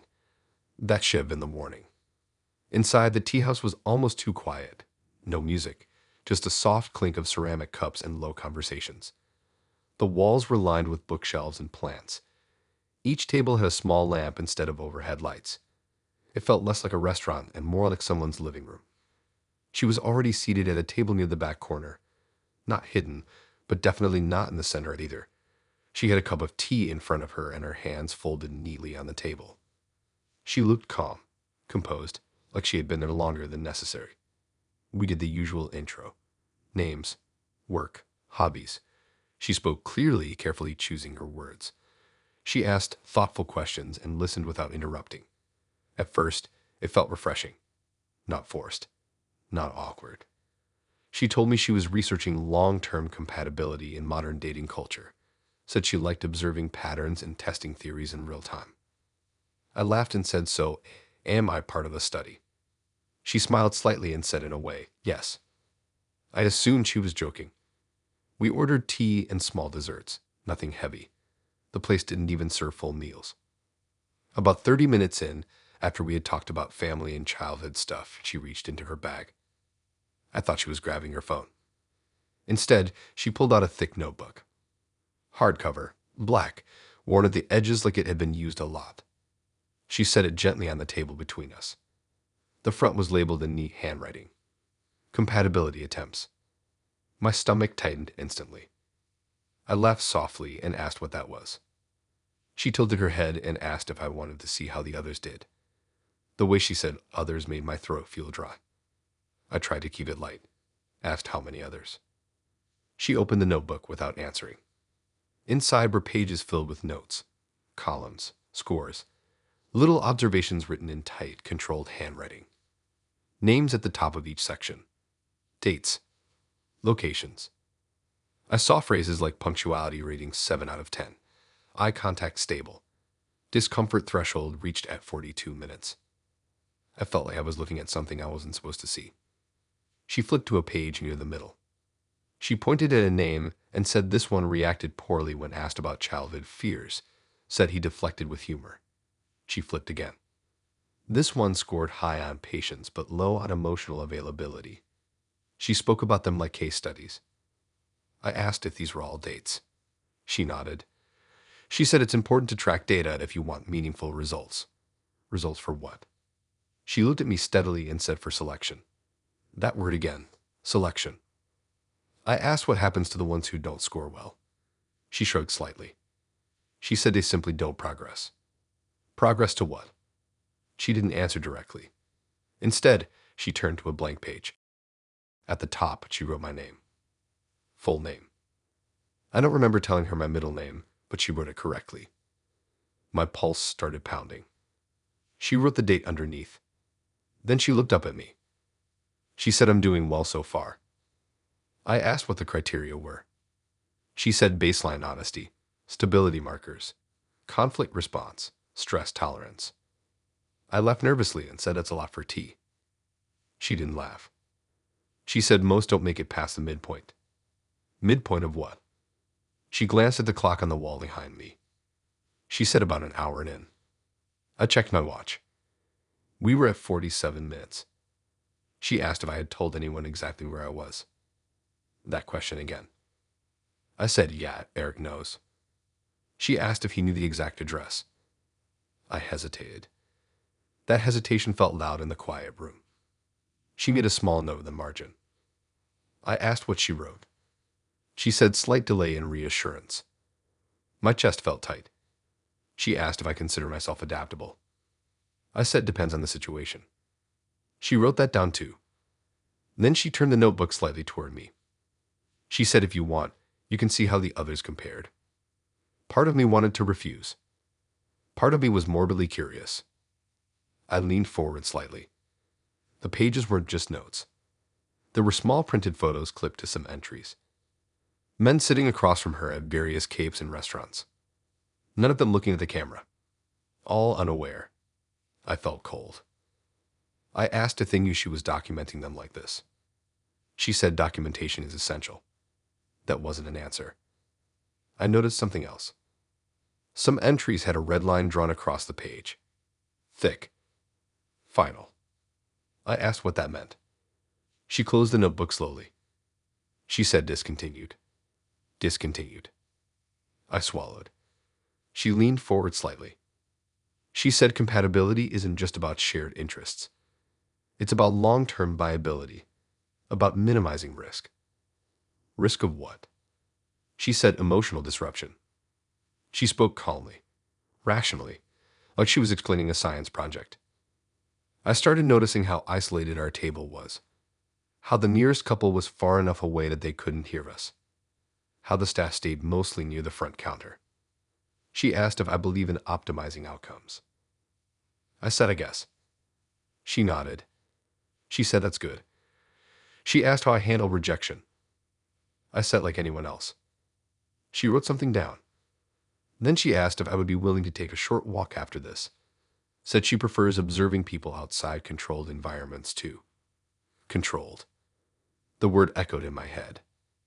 I said, maybe not tonight. She looked disappointed. She made another note. I asked what she wrote. She said reluctance to extend session. Session. I felt like I was in an interview I never applied for. She closed the notebook and rested her hand on it. She said, you're at a turning point. I asked turning point for what? She said for advancement. I stood up. Slowly. I said, I think I'm good. Her eyes flicked to the clock again. 1 hour exactly. She nodded at once. She said that's usually when they choose to leave. They. I left money on the table for my tea. As I walked toward the door, I felt her eyes on my back. Outside, the air felt colder than before. I got into my car and locked the doors immediately. As I drove away, I glanced in my rearview mirror. She was standing on the porch of the tea house. Not waving. Just watching. The next day, Eric asked how it went. I told him it was intense. He said she mentioned I had potential. I didn't ask what that meant. Sometimes I wonder if my page in that notebook has a red line through it now, or if it's still open, waiting for a follow-up.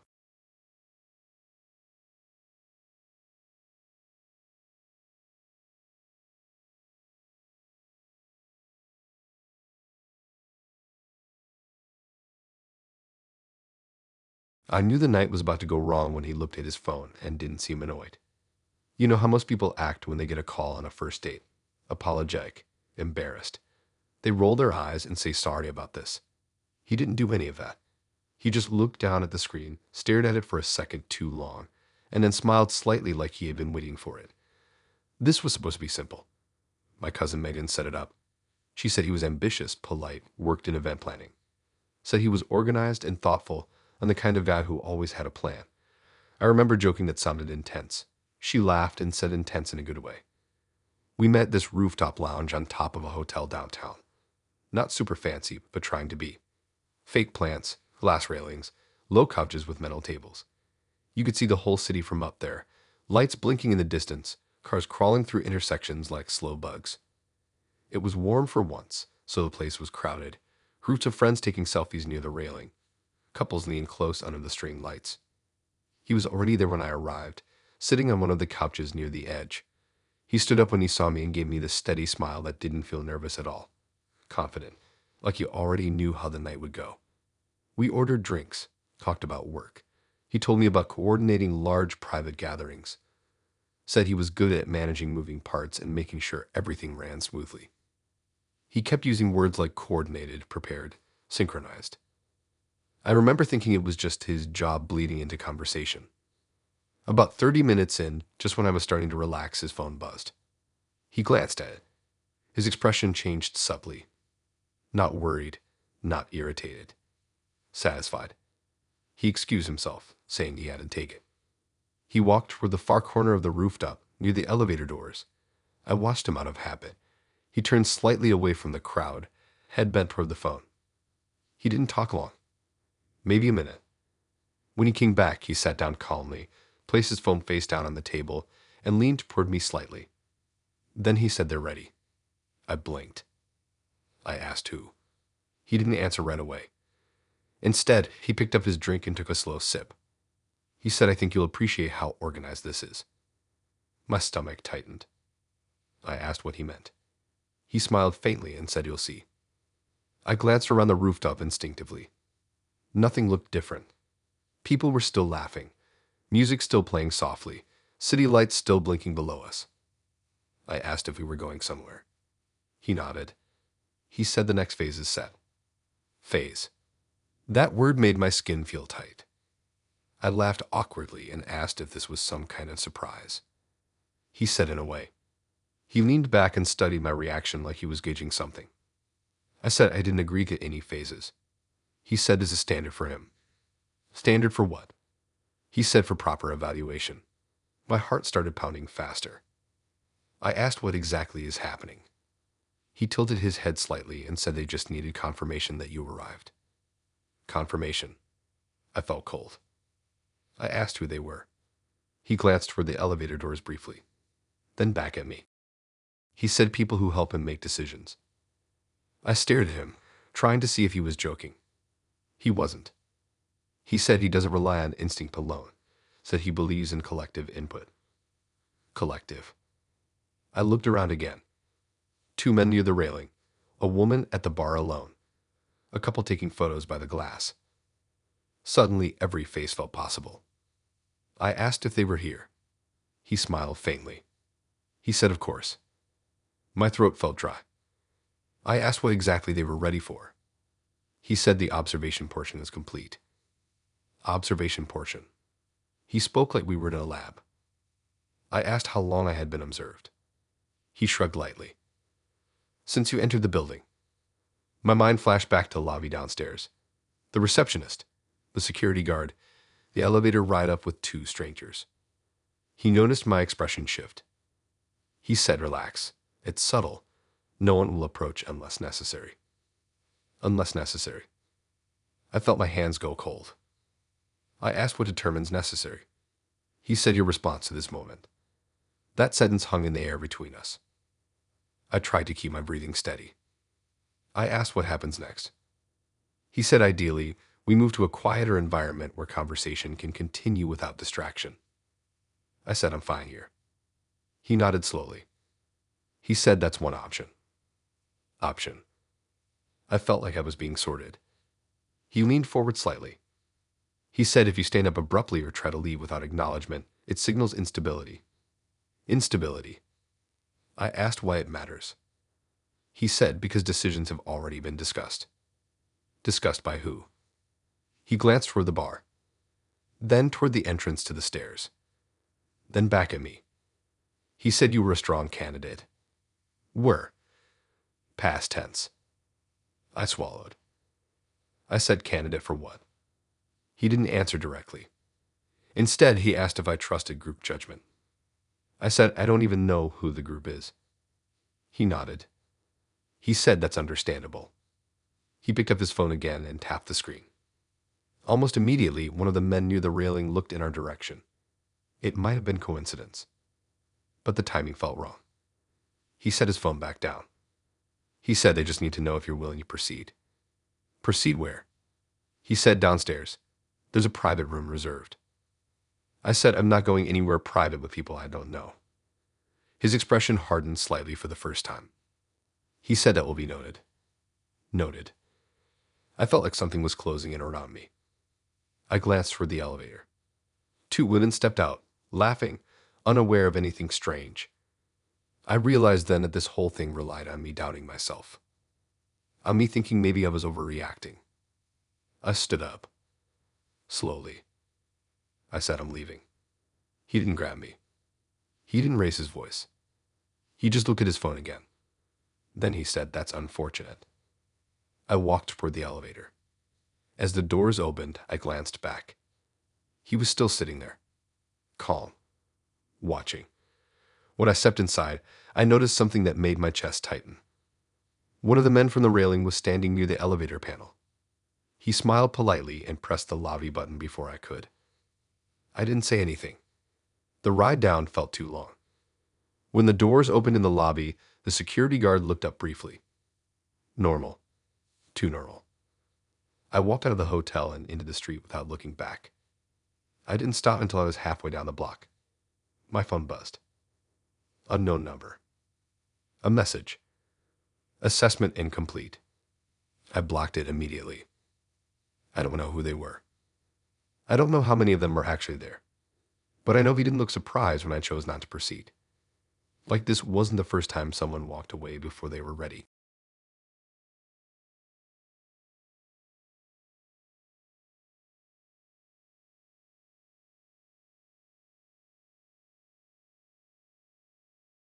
I knew better. That's the worst part. I'm not the kind of guy who just hands over control. I don't turn my phone off around strangers. I don't go to second locations without thinking.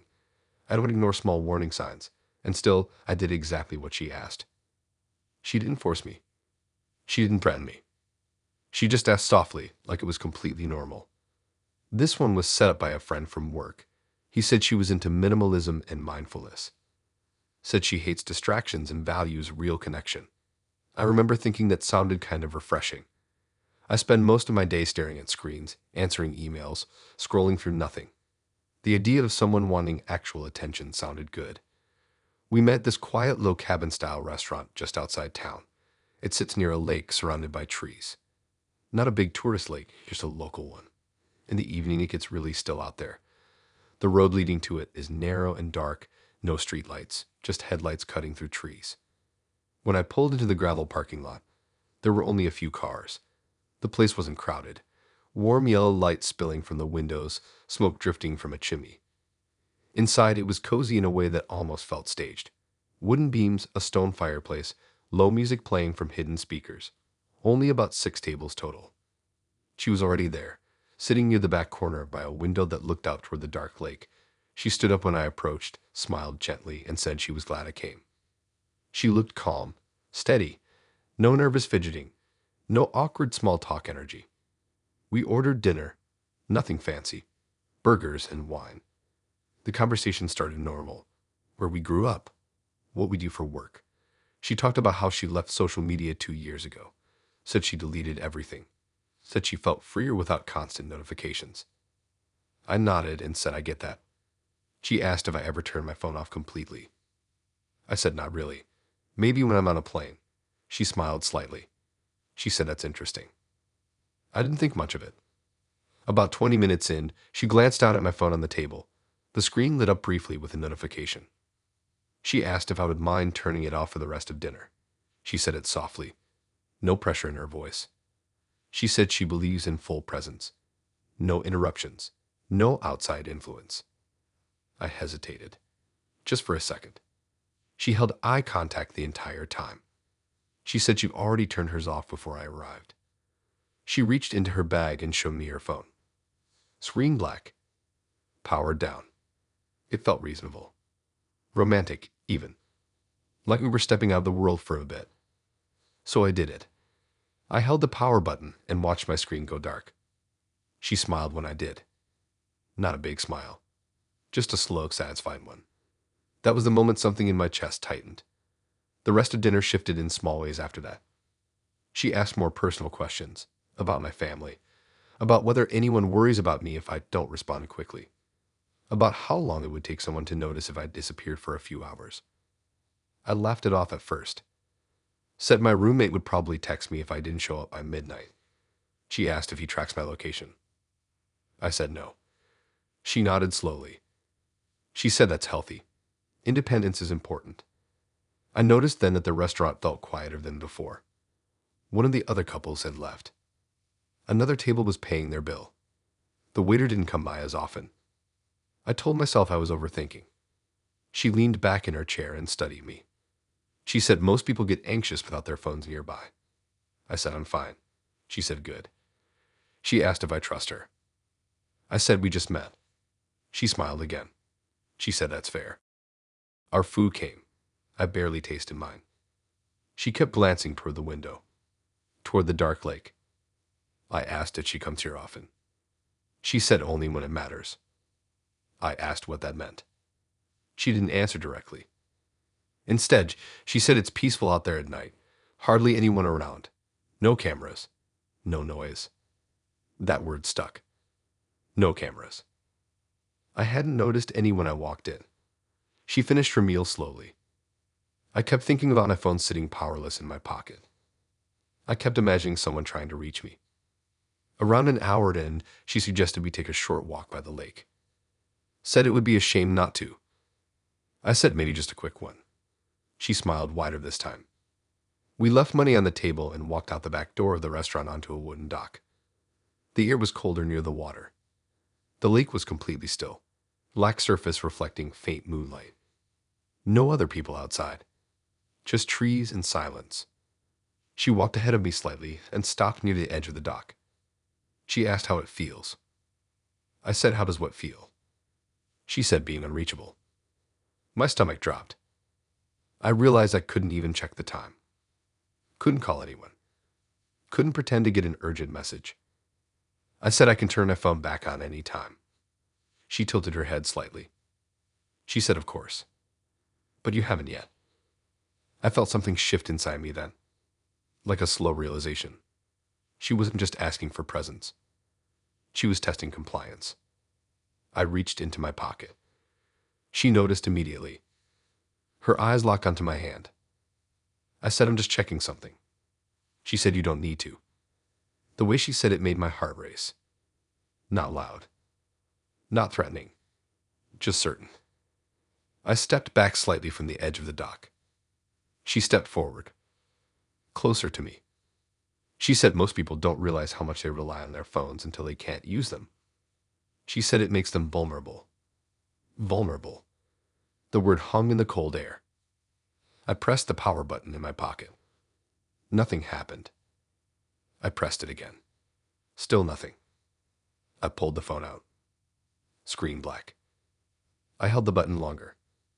No vibration. No logo. Dead. I know for a fact it had over 60% battery when I turned it off. She watched me calmly. She said sometimes devices don't turn back on right away after a shutdown. My pulse was pounding so hard I could hear it in my ears. I asked what she did. She said nothing. She said maybe the cold air drained it faster than you thought. That made no sense. She stepped closer again. Too close. I took another step back. The dock creaked under my feet. She said it's important to know who you are without connection. I looked toward the restaurant. The back door was closed. No one visible through the windows. I realized then how isolated we were. How quiet. I moved sideways toward the shore. She didn't block me. She just watched, smiling faintly. I didn't run. I walked steadily back toward the building. When I reached the door, it was locked. I pulled harder. Still locked. She was behind me now. Not touching. Just standing close enough that I could feel her presence. She said they close early on weeknights. That wasn't true. I had checked their hours before coming. I walked around the side of the building toward the parking lot. Thankfully, my car was still there. I unlocked it with a key fob. That still worked. I got inside quickly and locked the doors. She stood a few feet away, hands in her coat pockets. Calm. Like she expected something else to happen. I tried my phone again. still dead. She mouthed something through the window. I couldn't hear it. I didn't wait. I started the car and drove away. My phone didn't turn back on until I was halfway back to town. Full battery. Like nothing happened. There were no missed calls. No notifications. Just the normal home screen. I don't know what would have happened if I hadn't tried to turn it back on. I don't know why she smiled when I did exactly what she asked. I just know I don't turn my phone off for anyone anymore.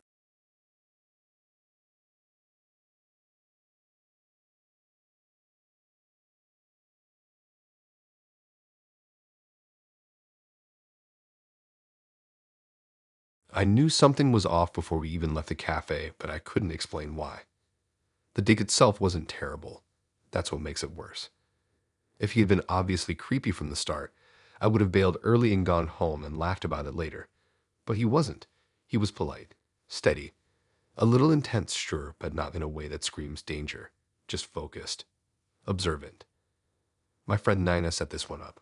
She works with him at some accounting firm. Said he was responsible, walked people to their cars after late shifts, always remembered birthdays.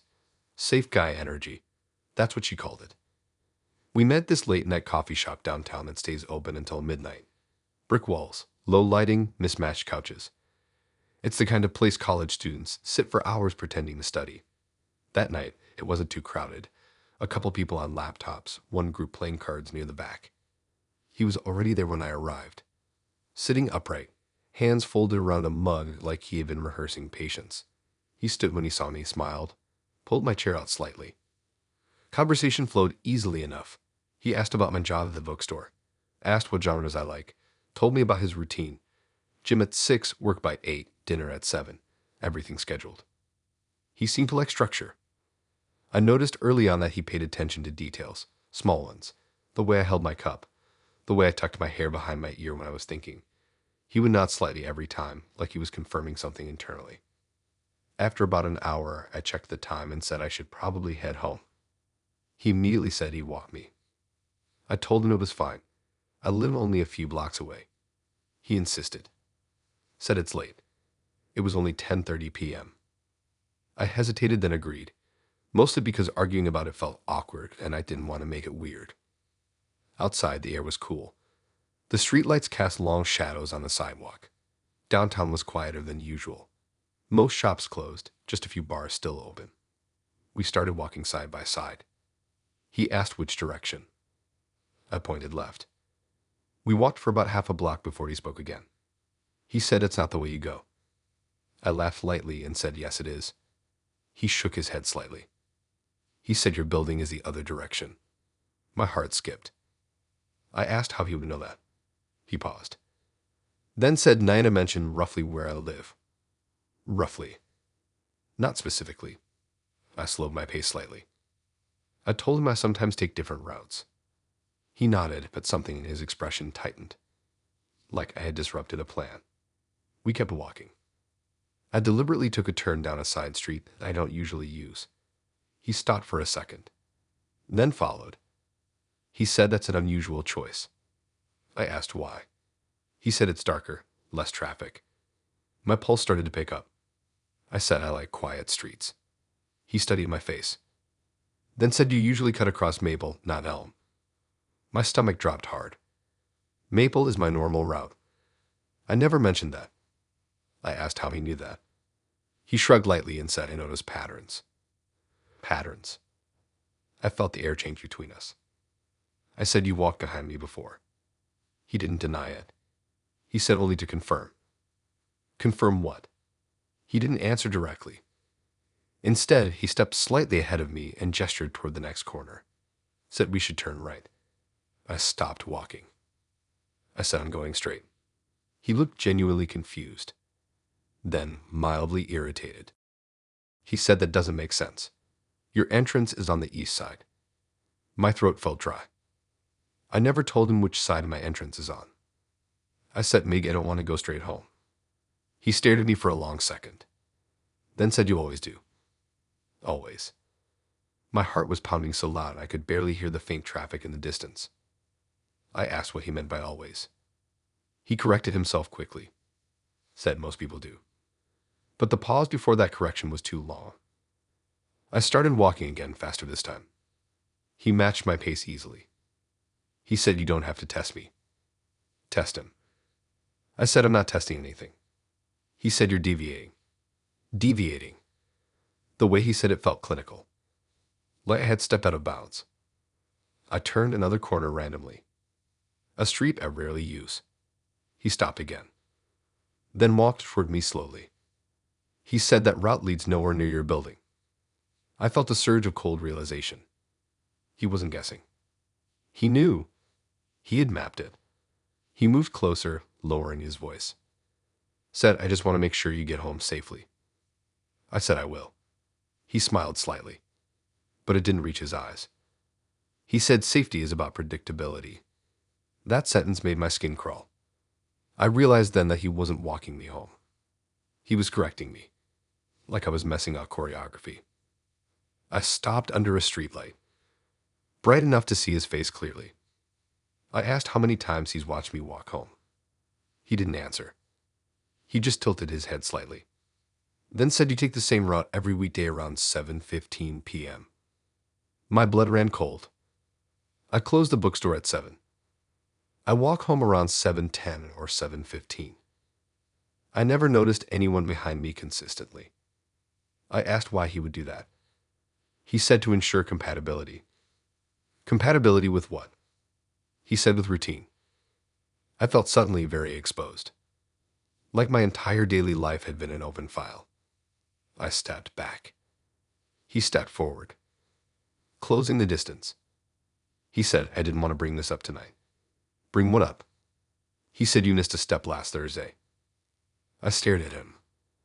He said, "You paused longer at the crosswalk, checked your phone twice." I felt dizzy. I do remember that. I was waiting for a text. He noticed that pause. Logged it. Stored it. I said, "This is insane." He looked genuinely hurt. Said I was overreacting. Said he was just being thorough. Thorough. I glanced around. The street was empty. Quiet. Too quiet. I pulled my phone out. He noticed immediately. His expression shifted again. Tighter. Controlled. He said, "There's no need to escalate." I said, "I'm calling someone." He shook his head slightly. Said, "If you do that, they'll misinterpret the situation." Misinterpret. Like this was a misunderstanding. I didn't hesitate. I hit dial. As soon as the phone started ringing, he stepped back. Just one step. Like he had crossed an invisible line. I spoke loudly into the phone, saying I'd be home soon. He watched me. Expression unreadable. Then he said, "You changed the pattern." I said, "Good." He stood there for another second, then turned and walked away, calmly, like nothing had happened. I didn't go home right away. I walked into a nearby convenience store and stayed there for 15 minutes. When I finally did head home, I took 3 different turns before reaching my building. I kept looking over my shoulder the whole time. I don't know how long he had been watching my routine. I just know that when I took a different route, he corrected me like I had broken our rule. And that scares me more than if he had yelled.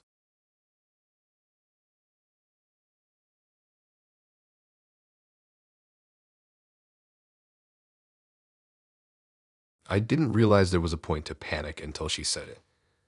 That's what makes it stick with me. I was just sitting there, thinking the date was weird but manageable, when she looked at me almost approvingly and thanked me for being calm. Then she said most men start panicking around this point. This point. Like we had crossed an invisible line without me noticing. My friend Carlos set this up. He met her through a photography class and thought she was interesting. Said she was intense, but in a smart way. Observant. Quiet. He said she asked deep questions. I figured fine. I like deep conversations. Better than surface-level small talk. We met this small art gallery that doubles as a wine bar in the evenings. It's in an old converted factory building near the train yard. Tall windows, concrete floors, paintings hanging on white walls. The bar is tucked into the back corner with a few scattered tables. When I got there, it was already getting dark outside.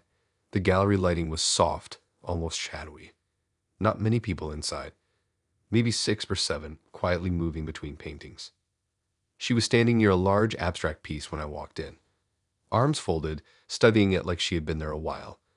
She turned before I even said her name, like she sensed me enter. She smiled in this slow, knowing way. We started with wine, walked around the gallery together, commenting on the art. She asked thoughtful questions, not about the paintings, but about how they made me feel, whether certain colors made me uneasy, whether empty space bothered me. I laughed it off at first, said I don't usually analyze art that deeply. She said that's okay, she does. We sat down at one of the small round tables near the back wall. From where we were, I could see the entrance, the bar, and the hallway that led to the restrooms. Conversation shifted from art to personal stuff. She asked about my job, my family, my habits, whether I consider myself adaptable. I didn't think much of it at the time. Then she asked if I get anxious in unfamiliar environments. I said not really. She nodded like that was good news. The gallery owner announced that they'd be closing the front section soon, but the bar would stay open for another hour. A few people left. The room felt quieter after that. She leaned forward slightly and asked if I noticed anything different. I looked around. Same paintings, same lighting, same bar. I said not really. She smiled faintly. She said good. That's when she thanked me for being calm and said most men start panicking around this point. My stomach tightened. I asked what point. She tilted her head slightly and asked if I hadn't noticed. Notice what?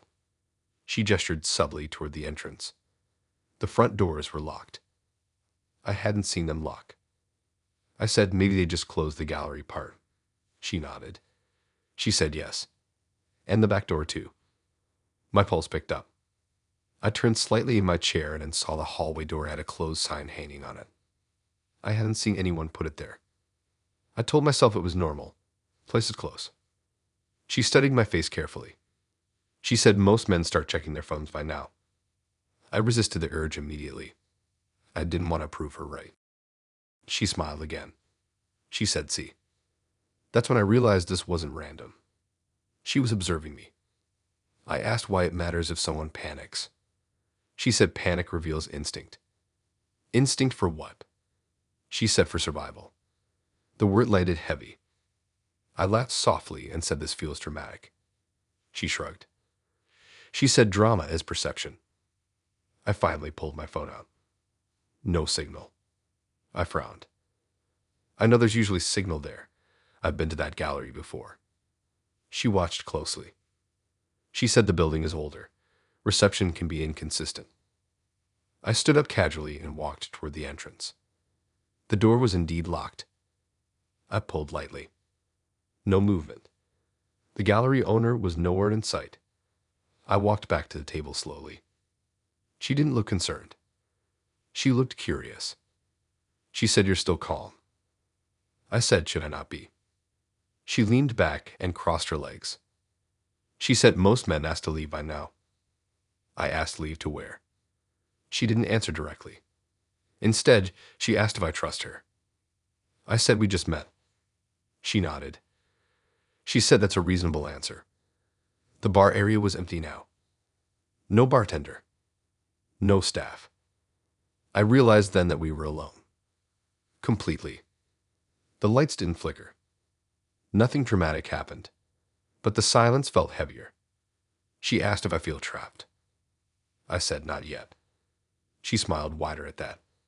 She said interesting. My heart was beating faster, but I kept my face steady. I asked what exactly this is. She said an evaluation. Evaluation of what? She said composure under uncertainty. I felt cold. I asked how many times she's done this. She thought for a moment, then said enough to see patterns. Patterns again. I asked what happens if someone panics. She said it confirms incompatibility. Incompatibility with what? She said with her lifestyle. I glanced toward the hallway again. No movement. No sound. I asked how we're supposed to leave. She said eventually the owner returns. Eventually. I checked my phone again. Still no signal. I walked to the back hallway. The restroom doors were unlocked but empty. I noticed something then. A small camera mounted near the ceiling. Not part of the gallery setup. Newer. Pointed directly at the seating area. I walked back to the table. She watched my every step. I asked about the camera. She smiled faintly. She said documentation helps. My stomach dropped. I asked who else is watching. She said just her for now. For now. I sat back down slowly. I realized she was waiting for a reaction. A loud one. She leaned forward slightly. She said, "Thank you for not raising your voice." I said, "You're welcome." She nodded approvingly. She said most men start pacing. I stayed seated. I didn't want to give her what she expected. Minutes passed. The silence stretched. I finally heard footsteps near the front. The gallery owner returned, apologizing casually for locking up early. She acted surprised. Like she hadn't known. The doors were unlocked. The lights brightened slightly. She looked at me one last time. She said, "You did well." I didn't ask what that meant. I walked out without finishing my drink. When I stepped outside into the cool night air, my phone regained signal instantly. A notification popped up. Unknown number. A message. Composure rating above average. I blocked it immediately. I don't know how she read the signal. I don't know if the owner was part of it. I just know she wasn't surprised when the door is locked. And she seemed almost disappointed that I didn't panic.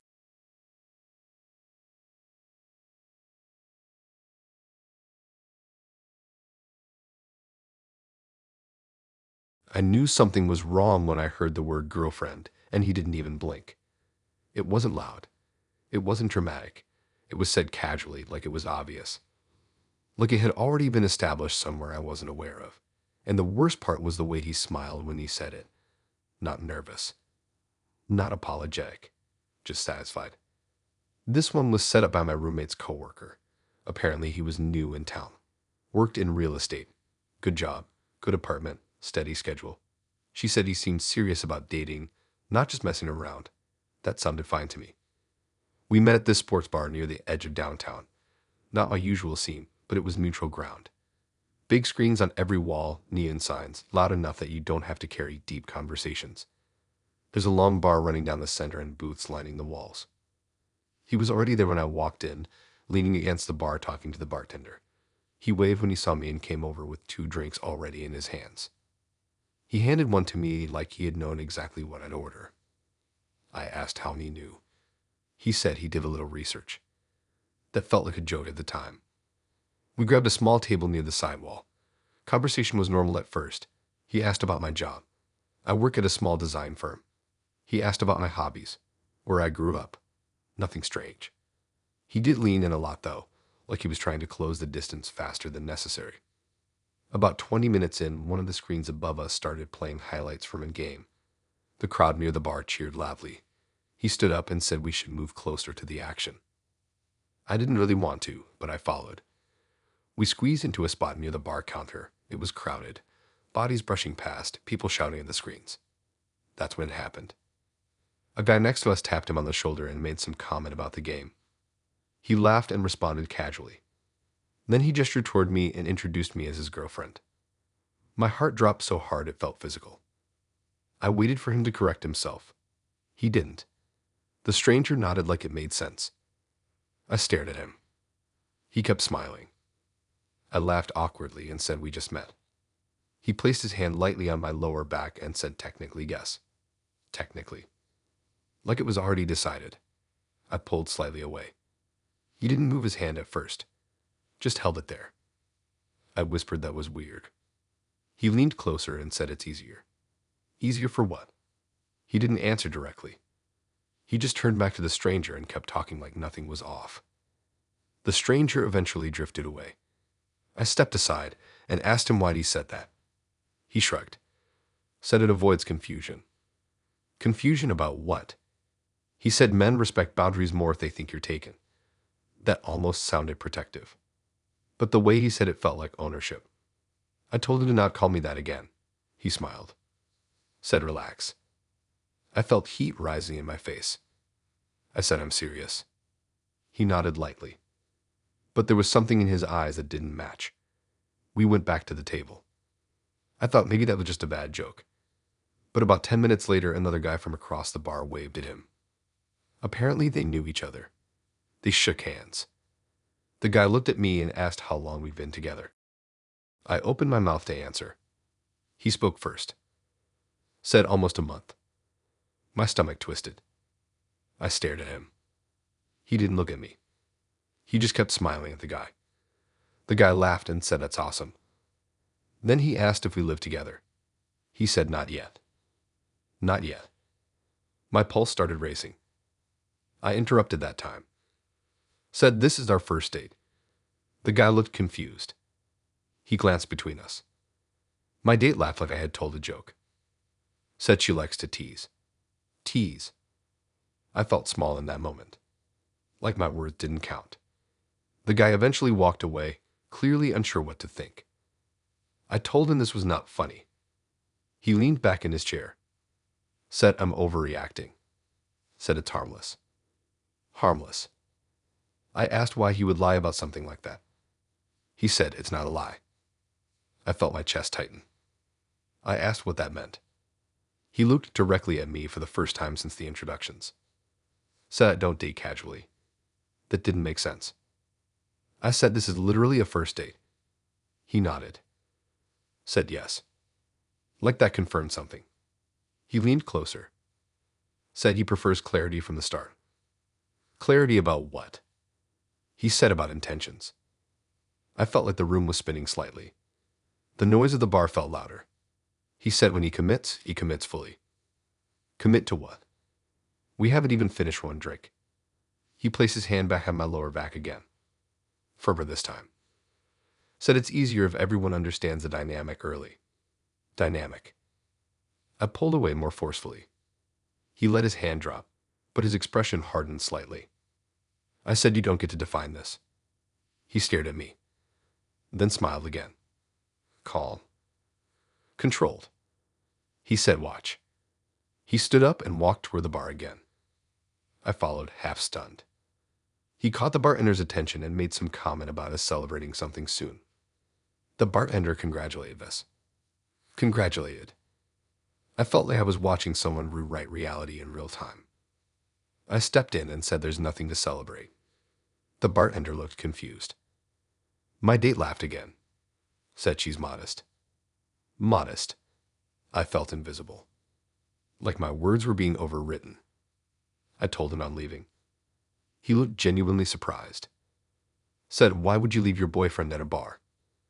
My heart pounded in my ears. I said, "Stop calling yourself that." He tilted his head slightly. Said, "But that's what you are." I felt a wave of cold panic. I grabbed my bag. He stood up too. Not aggressively, just smoothly. Said he'll walk me home.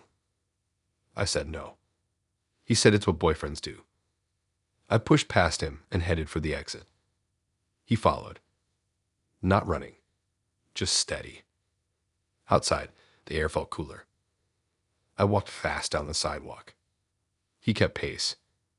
He said, "I'm making a scene. That people will think we're fighting. Fighting. Like it were something established."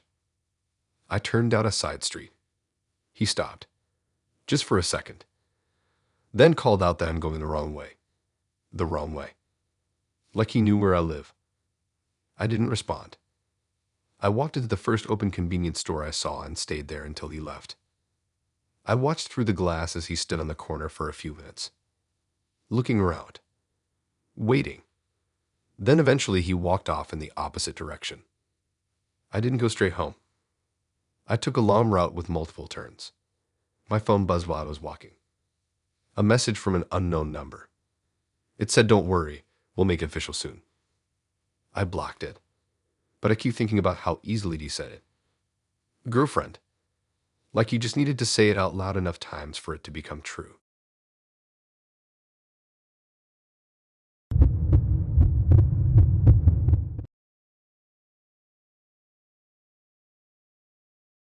I knew the date was over before she said it. I just didn't realize I wasn't allowed to leave. It wasn't even a bad start. That's what makes it worse. Nothing dramatic happened at first. No obvious red flags, no weird comments. Just normal conversation in a normal place. If she had been openly hostile from the beginning, I would have left in 10 minutes, but she wasn't. This one was set up by a girl from my gym. She said her cousin just moved here and didn't know anyone. Described her as intense but loyal. Said she values honesty and hates games. I figured fine. I'm straightforward. That should be easy. We met at a small late-night diner on the edge of town. The kind that's open 24 hours with fluorescent lights in cracked vinyl boots. Not romantic, but comfortable. I like places that feel casual. Easier to talk. She was already sitting in a booth near the window when I walked in. She didn't wave. Just watched me approach like she was measuring my pace. She was pretty in a sharp way. Strong features. Dark eyes that didn't move much. She smiled when I sat down, but it felt delayed, like she remembered to do it. We ordered coffee and fries. Simple. Conversation started normal. Where we grew up. What we do for work. She asked a lot of questions about my routine. What time I usually leave work. Whether I cook at home or eat out. How often I see friends. I thought she was just trying to find common ground. About 30 minutes in, I started to feel something was off. Not because of what she said, but because of how she reacted. She didn't laugh at jokes. She didn't interrupt. She just watched my face carefully every time I spoke. Like she was studying micro-expressions. I asked about her job. She said she's between things. Didn't elaborate. She asked if I consider myself calm under pressure. I said I guess so. She nodded slowly. Then asked how I handle confrontation. I laughed and said I avoid it when I can. She smiled slightly. Said that's interesting. I noticed then that her coffee was untouched, still full. Mine was half gone. She hadn't eaten a single fry. I asked if everything was okay. She said yes. She just likes observing people when they're comfortable. Comfortable. The word felt heavy. About 40 minutes in, I checked the time on my phone and said I should probably head out soon, early morning tomorrow. That's when she leaned across the table. Close enough that I could see the faint line of eyeliner along her lower lash. Her voice dropped. She said, if you stand up right now, I'll scream. My brain didn't process it at first. I laughed softly, thinking it was a joke. She didn't laugh. She held eye contact. Her expression didn't change. She repeated it slower. Said she'll scream loud enough that everyone in this place looks over. My stomach dropped. I glanced around instinctively. 2 truck drivers at the counter, an older couple in a booth near the back, a waitress wiping down a table. Normal scene. She leaned back slightly, but her eyes never left mine. She said people will assume you did something. My pulse started pounding. I asked why she would say that. She tilted her head. Said she's just setting boundaries. Boundaries for what? She said she doesn't like abrupt endings. I felt trapped in that booth suddenly, like the vinyl seat had grown higher around me. I asked what she wants. She said for me to stay until she decides the date is over. Decides. My throat felt dry. I said that's not how this works. She shrugged slightly. Said perception is flexible. That sentence stuck with me. She leaned forward again. Said if I stand up quickly or look angry, she'll let out one scream and say I grabbed her. The word grabbed hit hard. I felt cold all over. She said it calmly, like she had rehearsed it. I tried to keep my face neutral. I said I'm not going to do anything. She nodded. Said exactly. She rested her hands on the table, fingers laced together. Said you're calm. That's good. My mind was racing. I couldn't just bolt. That would look exactly like what she described. I asked what she wants to talk about. She smiled slightly. Said now we can continue honestly. I forced myself to breathe evenly. The diner suddenly felt too bright. Every clink of dishes sounded sharper. She asked if I'm used to being in control. I said not particularly. She nodded. Said that's good. She asked if I think people believe men or women more in public confrontations. My heart pounded harder. I said that depends. She shook her head slowly. Said it usually doesn't. I felt sweat gathering at the back of my neck. I asked how long she plans to keep me there. She checked the clock on the wall behind me. Said not much longer. My phone buzzed in my pocket. I froze. She noticed. Her eyes flicked downward. She said if you reach for it too fast, it might look aggressive. My chest tightened. I felt like every movement was being monitored. I said I'm just going to answer a text. She smiled faintly. Said slow movements. I reached into my pocket slowly, exaggeratedly calm. It was my roommate asking if I was coming home soon. I typed back carefully. She watched my hands the entire time. I set the phone back down. She nodded approvingly. Said most men start panicking around this point. There it was. The line that made everything click. This was a test. A game. She wanted to see how I'd react under threat. I asked what happens if someone panics.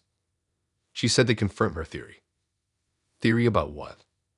She didn't answer directly. Instead, she said she studies social leverage. Leverage. She said power dynamics are most visible when one person thinks they can't move. I felt like I was sitting in a trap built out of words. I glanced toward the waitress. She was at the register now, back turned. I said I need the restroom. She studied my face carefully, then nodded. Said slow. I slid out of the booth carefully, not abruptly. Stood up without knocking anything over. Her eyes tracked me the entire time. I walked toward the restroom calmly.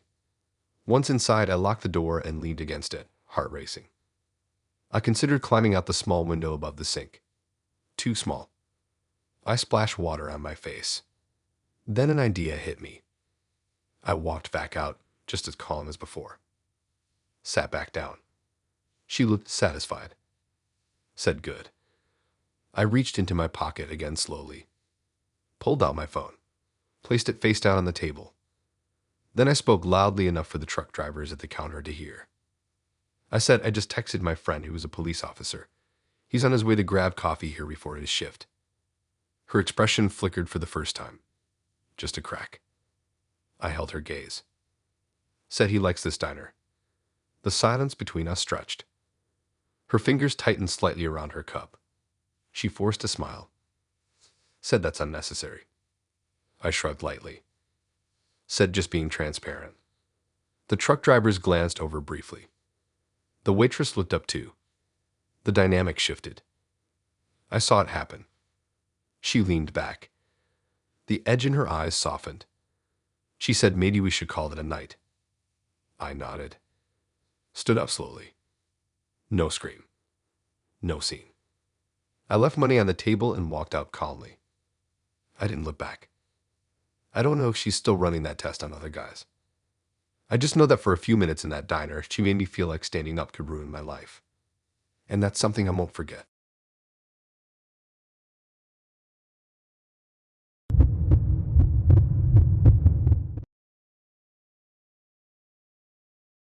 I should have left when he said he brought something to show me. No one brings visual aids to a first date unless they're selling something or hiding something. And he wasn't selling anything. This one was set up by my coworker, Tasha. She said he was analytical, quiet, works in data science. She thought we'd connect because I like true crime podcasts and patterns and psychology stuff. She said he loves noticing trends in behavior. I thought that sounded kind of interesting. We met at this small wine and tapas place in an old brick building near the university. Dim lighting, narrow tables, quiet enough that you could hear glasses clink from across the room. It wasn't crowded. Just a few couples and 2 students hunched over a laptop. He was already there when I arrived, sitting straight-backed in a chair like he was waiting for an interview. He stood up politely, shook my hand instead of going for a hug. His grip was firm but controlled. We ordered wine. Conversation started easy. He was smart, observant, asked good questions. He remembered details from our brief texts. Nothing strange at first. About 40 minutes in, he mentioned he doesn't believe in coincidence. I asked what he meant. He said patterns exist everywhere. You just have to look. I laughed and said that's a little ominous. He smiled slightly. Said most people think that. Then he reached down beside his chair and pulled up a slim black folder. My stomach tightened. He said he wanted to show me something. I joked and asked if this was a presentation. He didn't laugh. He opened the folder carefully and turned it toward me. Inside were printed photos. Not random stock images. Women. Sitting at tables. At restaurants. Cafes. Bars. Every single one of them clearly on a date. With him. My heart started pounding. I recognized him in each photo, sitting across from a different woman. Same posture. Same neutral expression. I asked what this was. He said documentation. Documentation of what? He said previous blind dates. The word previous felt heavy. I stared at the photos. They weren't selfies. They were taken from angles slightly off to the side, like someone sitting at a nearby table. I asked who took these. He said that's not the important part. That answer made my throat dry. He asked if I noticed the pattern. I looked again. Different women. Different locations. But something did feel similar. I couldn't place it at first. Then I saw it. Every woman was leaning slightly forward in the photo. Every single one. Like they were listening closely. Like they were drawn in. I said they all look engaged. He nodded slowly. Said that's one pattern. My pulse was racing now. I asked what else. He flipped to another page in the folder. More photos. But these were different. These were taken later in the evening. The women looked different. Less relaxed. Some had their arms crossed. One was glancing toward the door. One had her phone in her hand. I felt the chill crawl up my spine. He asked what I see now. I said they look uncomfortable. He nodded again. Said exactly. Exactly what? He leaned forward slightly. Said the shift happens around the 1 hour mark. I checked the clock on the wall instinctively. We were at 57 minutes. My stomach dropped. I asked what shift. He tapped one of the photos. Said that's when they start noticing the questions. What questions? He smiled faintly. Said the right ones. I felt trapped in my chair. I asked why he keeps photos of his dates. He said data collection requires evidence. Evidence for what? He said to confirm the pattern. I glanced around the restaurant. No one seemed to be paying attention to us. The waiter was at the bar polishing glasses. The students were whispering over their laptop. I asked how many dates he's done like this. He said enough. That word again. Enough. He turned another page. This one had notes written beside each photo. Phrases like anxiety onset at 63 minutes. Eye movement toward exits increased. Phone interaction frequency doubled. My heart was pounding so loud I thought he might hear it. I asked what happens after they notice. He looked directly at me. Said that depends on how they respond. I swallowed. He said some excuse themselves politely. Some confront him. Some pretend nothing is wrong. He asked which one I think I'll be. I felt my hands start to shake slightly. I pressed them flat against the table. I asked why he's showing me this. He said because you're different. That sentence didn't comfort me. I asked how. He said you noticed the pattern faster than most. I didn't know whether to feel proud or terrified. He leaned back in his chair. Said this is usually when they start panicking. There it was again. That word. Panicking. I forced my breathing to stay steady. I said I'm not panicking. He smiled slowly. Said I can tell. He tapped the folder lightly. Said you haven't reached for the door yet. Yet. My eyes flicked toward the entrance involuntarily. He noticed. Of course he did. He said the pattern predicts that around 70 minutes, the subject attempts to leave. Subject. I felt like I was no longer a date. I was a variable. I asked what happens if someone leaves. He shrugged. Said then the pattern resets. Resets how? He didn't answer directly. Instead, he asked if I'm curious what happens after 70. My heart was racing. I said I think I've seen enough. He tilted his head slightly. Said that would fit the model. I stood up slowly. Not abruptly. I didn't want to fit any model. He didn't try to stop me. He just watched. Like he was observing the final stage. I left money on the table and walked toward the door. I felt his eyes on my back the entire time. Just before I reached the exit, I heard him say softly that the pattern never lies. I didn't turn around. Outside, the air felt colder than it should have. I walked quickly down the street. My phone buzzed in my bag. I froze. Unknown number. A photo attachment. I didn't open it right away. I kept walking until I reached a busier street. Then I looked. It was a photo of me, sitting at the table across from him, taken from the side. Exact same angle as the others. My posture slightly forward. My expression neutral. Timestamped 3 minutes earlier. My chest tightened. I realized then that I wasn't just looking at a pattern. I was already part of it.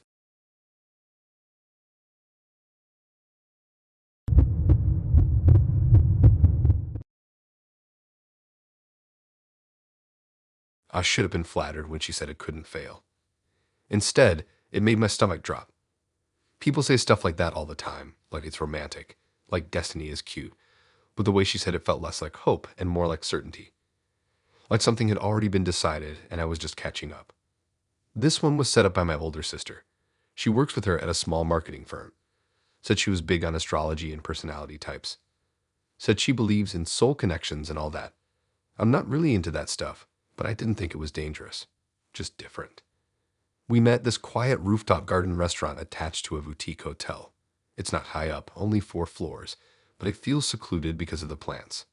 Vines hanging over railings, little lanterns on each table, soft music playing in the background.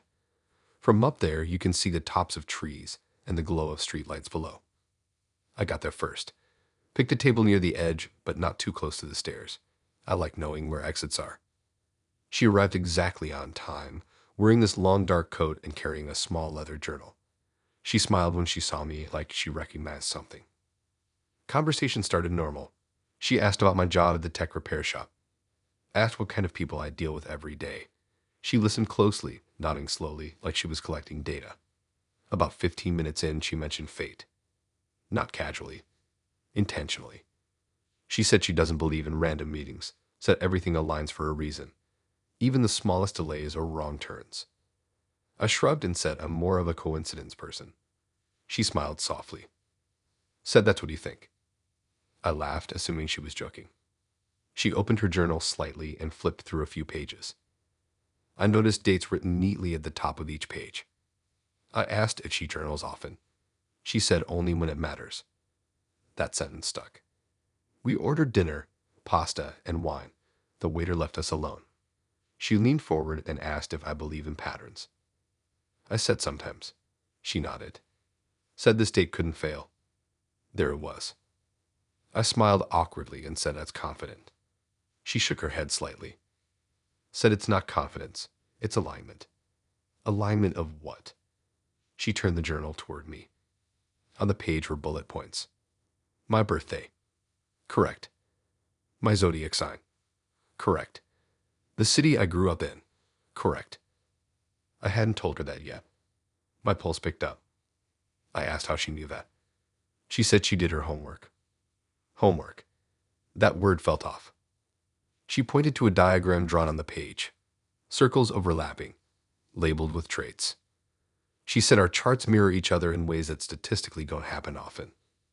Statistically. I felt like I was sitting in a lecture. She said she ran compatibility models based on birth time, location, personality indicators.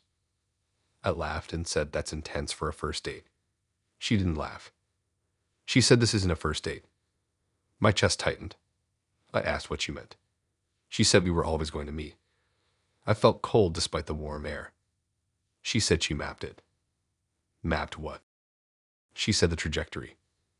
I stared at her. She explained that 2 months ago, she calculated the probability of meeting someone with my specific traits within her social radius. She said the odds were low, but not zero. She said she adjusted variables, introduced new connections, attended specific events. She looked at me steadily, said she nudged the outcome. My heart was pounding. I asked if my sister was part of this. She smiled faintly. Said your sister was a catalyst. Catalyst. I felt like a piece in something. She leaned closer. Said this date couldn't fail because it was engineered. Engineered. I swallowed. She said every detail lined up. The time, the place, even the table placement. I glanced around. The lantern above us flickered slightly. She said she requested this exact table because of its orientation relative to the moon tonight. I didn't know whether to laugh or leave. I tried to keep my voice steady. I said, what if I decide I'm not interested? She didn't blink. She said that's not how this works. My stomach dropped. I asked how it works then. She said once alignment is confirmed, resistance fades. Resistance. The word felt heavy. She reached into her coat pocket and pulled out a folded paper. She slid it across the table. It was a printed timeline. Dates going back 3 months. Notes next to each one. Attended bookstore event. Joined new gym trial. Shifted lunch schedule. I felt dizzy. I asked why my gym was on that list. She smiled softly. Said you switched from mornings to evenings 6 weeks ago. My heart skipped. That was true. I changed my gym schedule after my manager adjusted my shifts. She said she anticipated that shift based on your job's seasonal pattern. I stared at her. She said she got to increase overlap probability. Overlap probability. I felt like I was in someone else's plan. I asked if she's been following me. She tilted her head slightly. Said not following. Aligning. I looked toward the stairs instinctively. She noticed. She said you won't leave. The certainty in her voice made my chest tight. I said you can't know that. She nodded slowly. Said I can. I asked how. She pointed to another section of the journal. There were notes about my social media posts. The type of captions I use. The times I log in. My reaction patterns to comments. I felt exposed. She said you prefer stability over confrontation. You avoid public conflict. You don't like scenes. My hands felt cold. She said so you'll finish dinner. Because leaving abruptly would disrupt the narrative you prefer. Narrative. I realized then she wasn't just believing in fate. She was shaving it. I said you don't get to decide what I do. She smiled softly. Said of course not. But she sounded unconvinced. The waiter came by to check on us. She thanked him calmly. I considered saying something, but the words stuck. Because what would I say? That my date claims to have engineered our meeting. It would sound ridiculous. She leaned back. Said this is the part where most men try to prove me wrong. Try to leave. Prove independence. She tilted her head slightly. But you won't. I felt anger flare up. Not panic. Anger. I stood up. Not abruptly. Just firm. I said I think this has gone far enough. Her expression didn't change. She said you'll be back. The confidence in her voice made my skin crawl. I left money on the table and walked toward the stairs. I expected her to follow. She didn't. I didn't look back. Outside, the air felt colder than before. I walked quickly to my car. My phone buzzed in my pocket. A message from an unknown number. It said deviation acknowledged. My hands started to shake. I blocked the number. But as I drove home, I kept thinking about that timeline. About the gym. About the bookstore event I randomly decided to attend. About the way she said she nudged the outcome. I don't know how much of it was coincidence, and how much wasn't.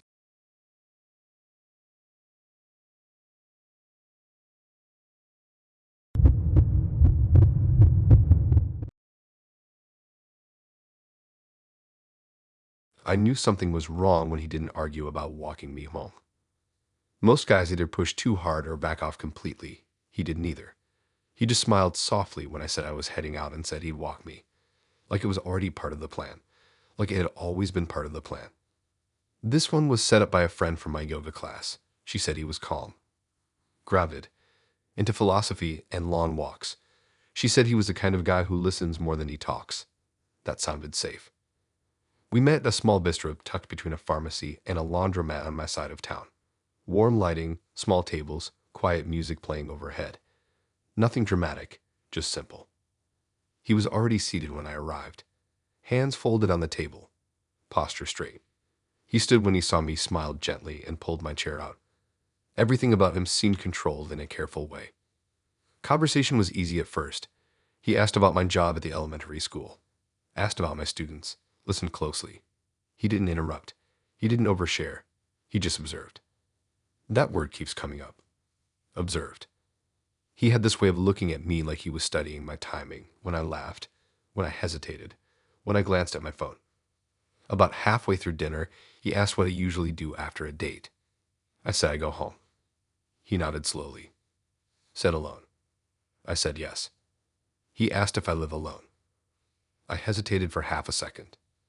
Said yes. He smiled faintly. Like that confirmed something. I didn't think much of it at the time. After we paid the bill, I said I could walk myself home since it was only a few blocks. He said he knows. Knows? I asked how.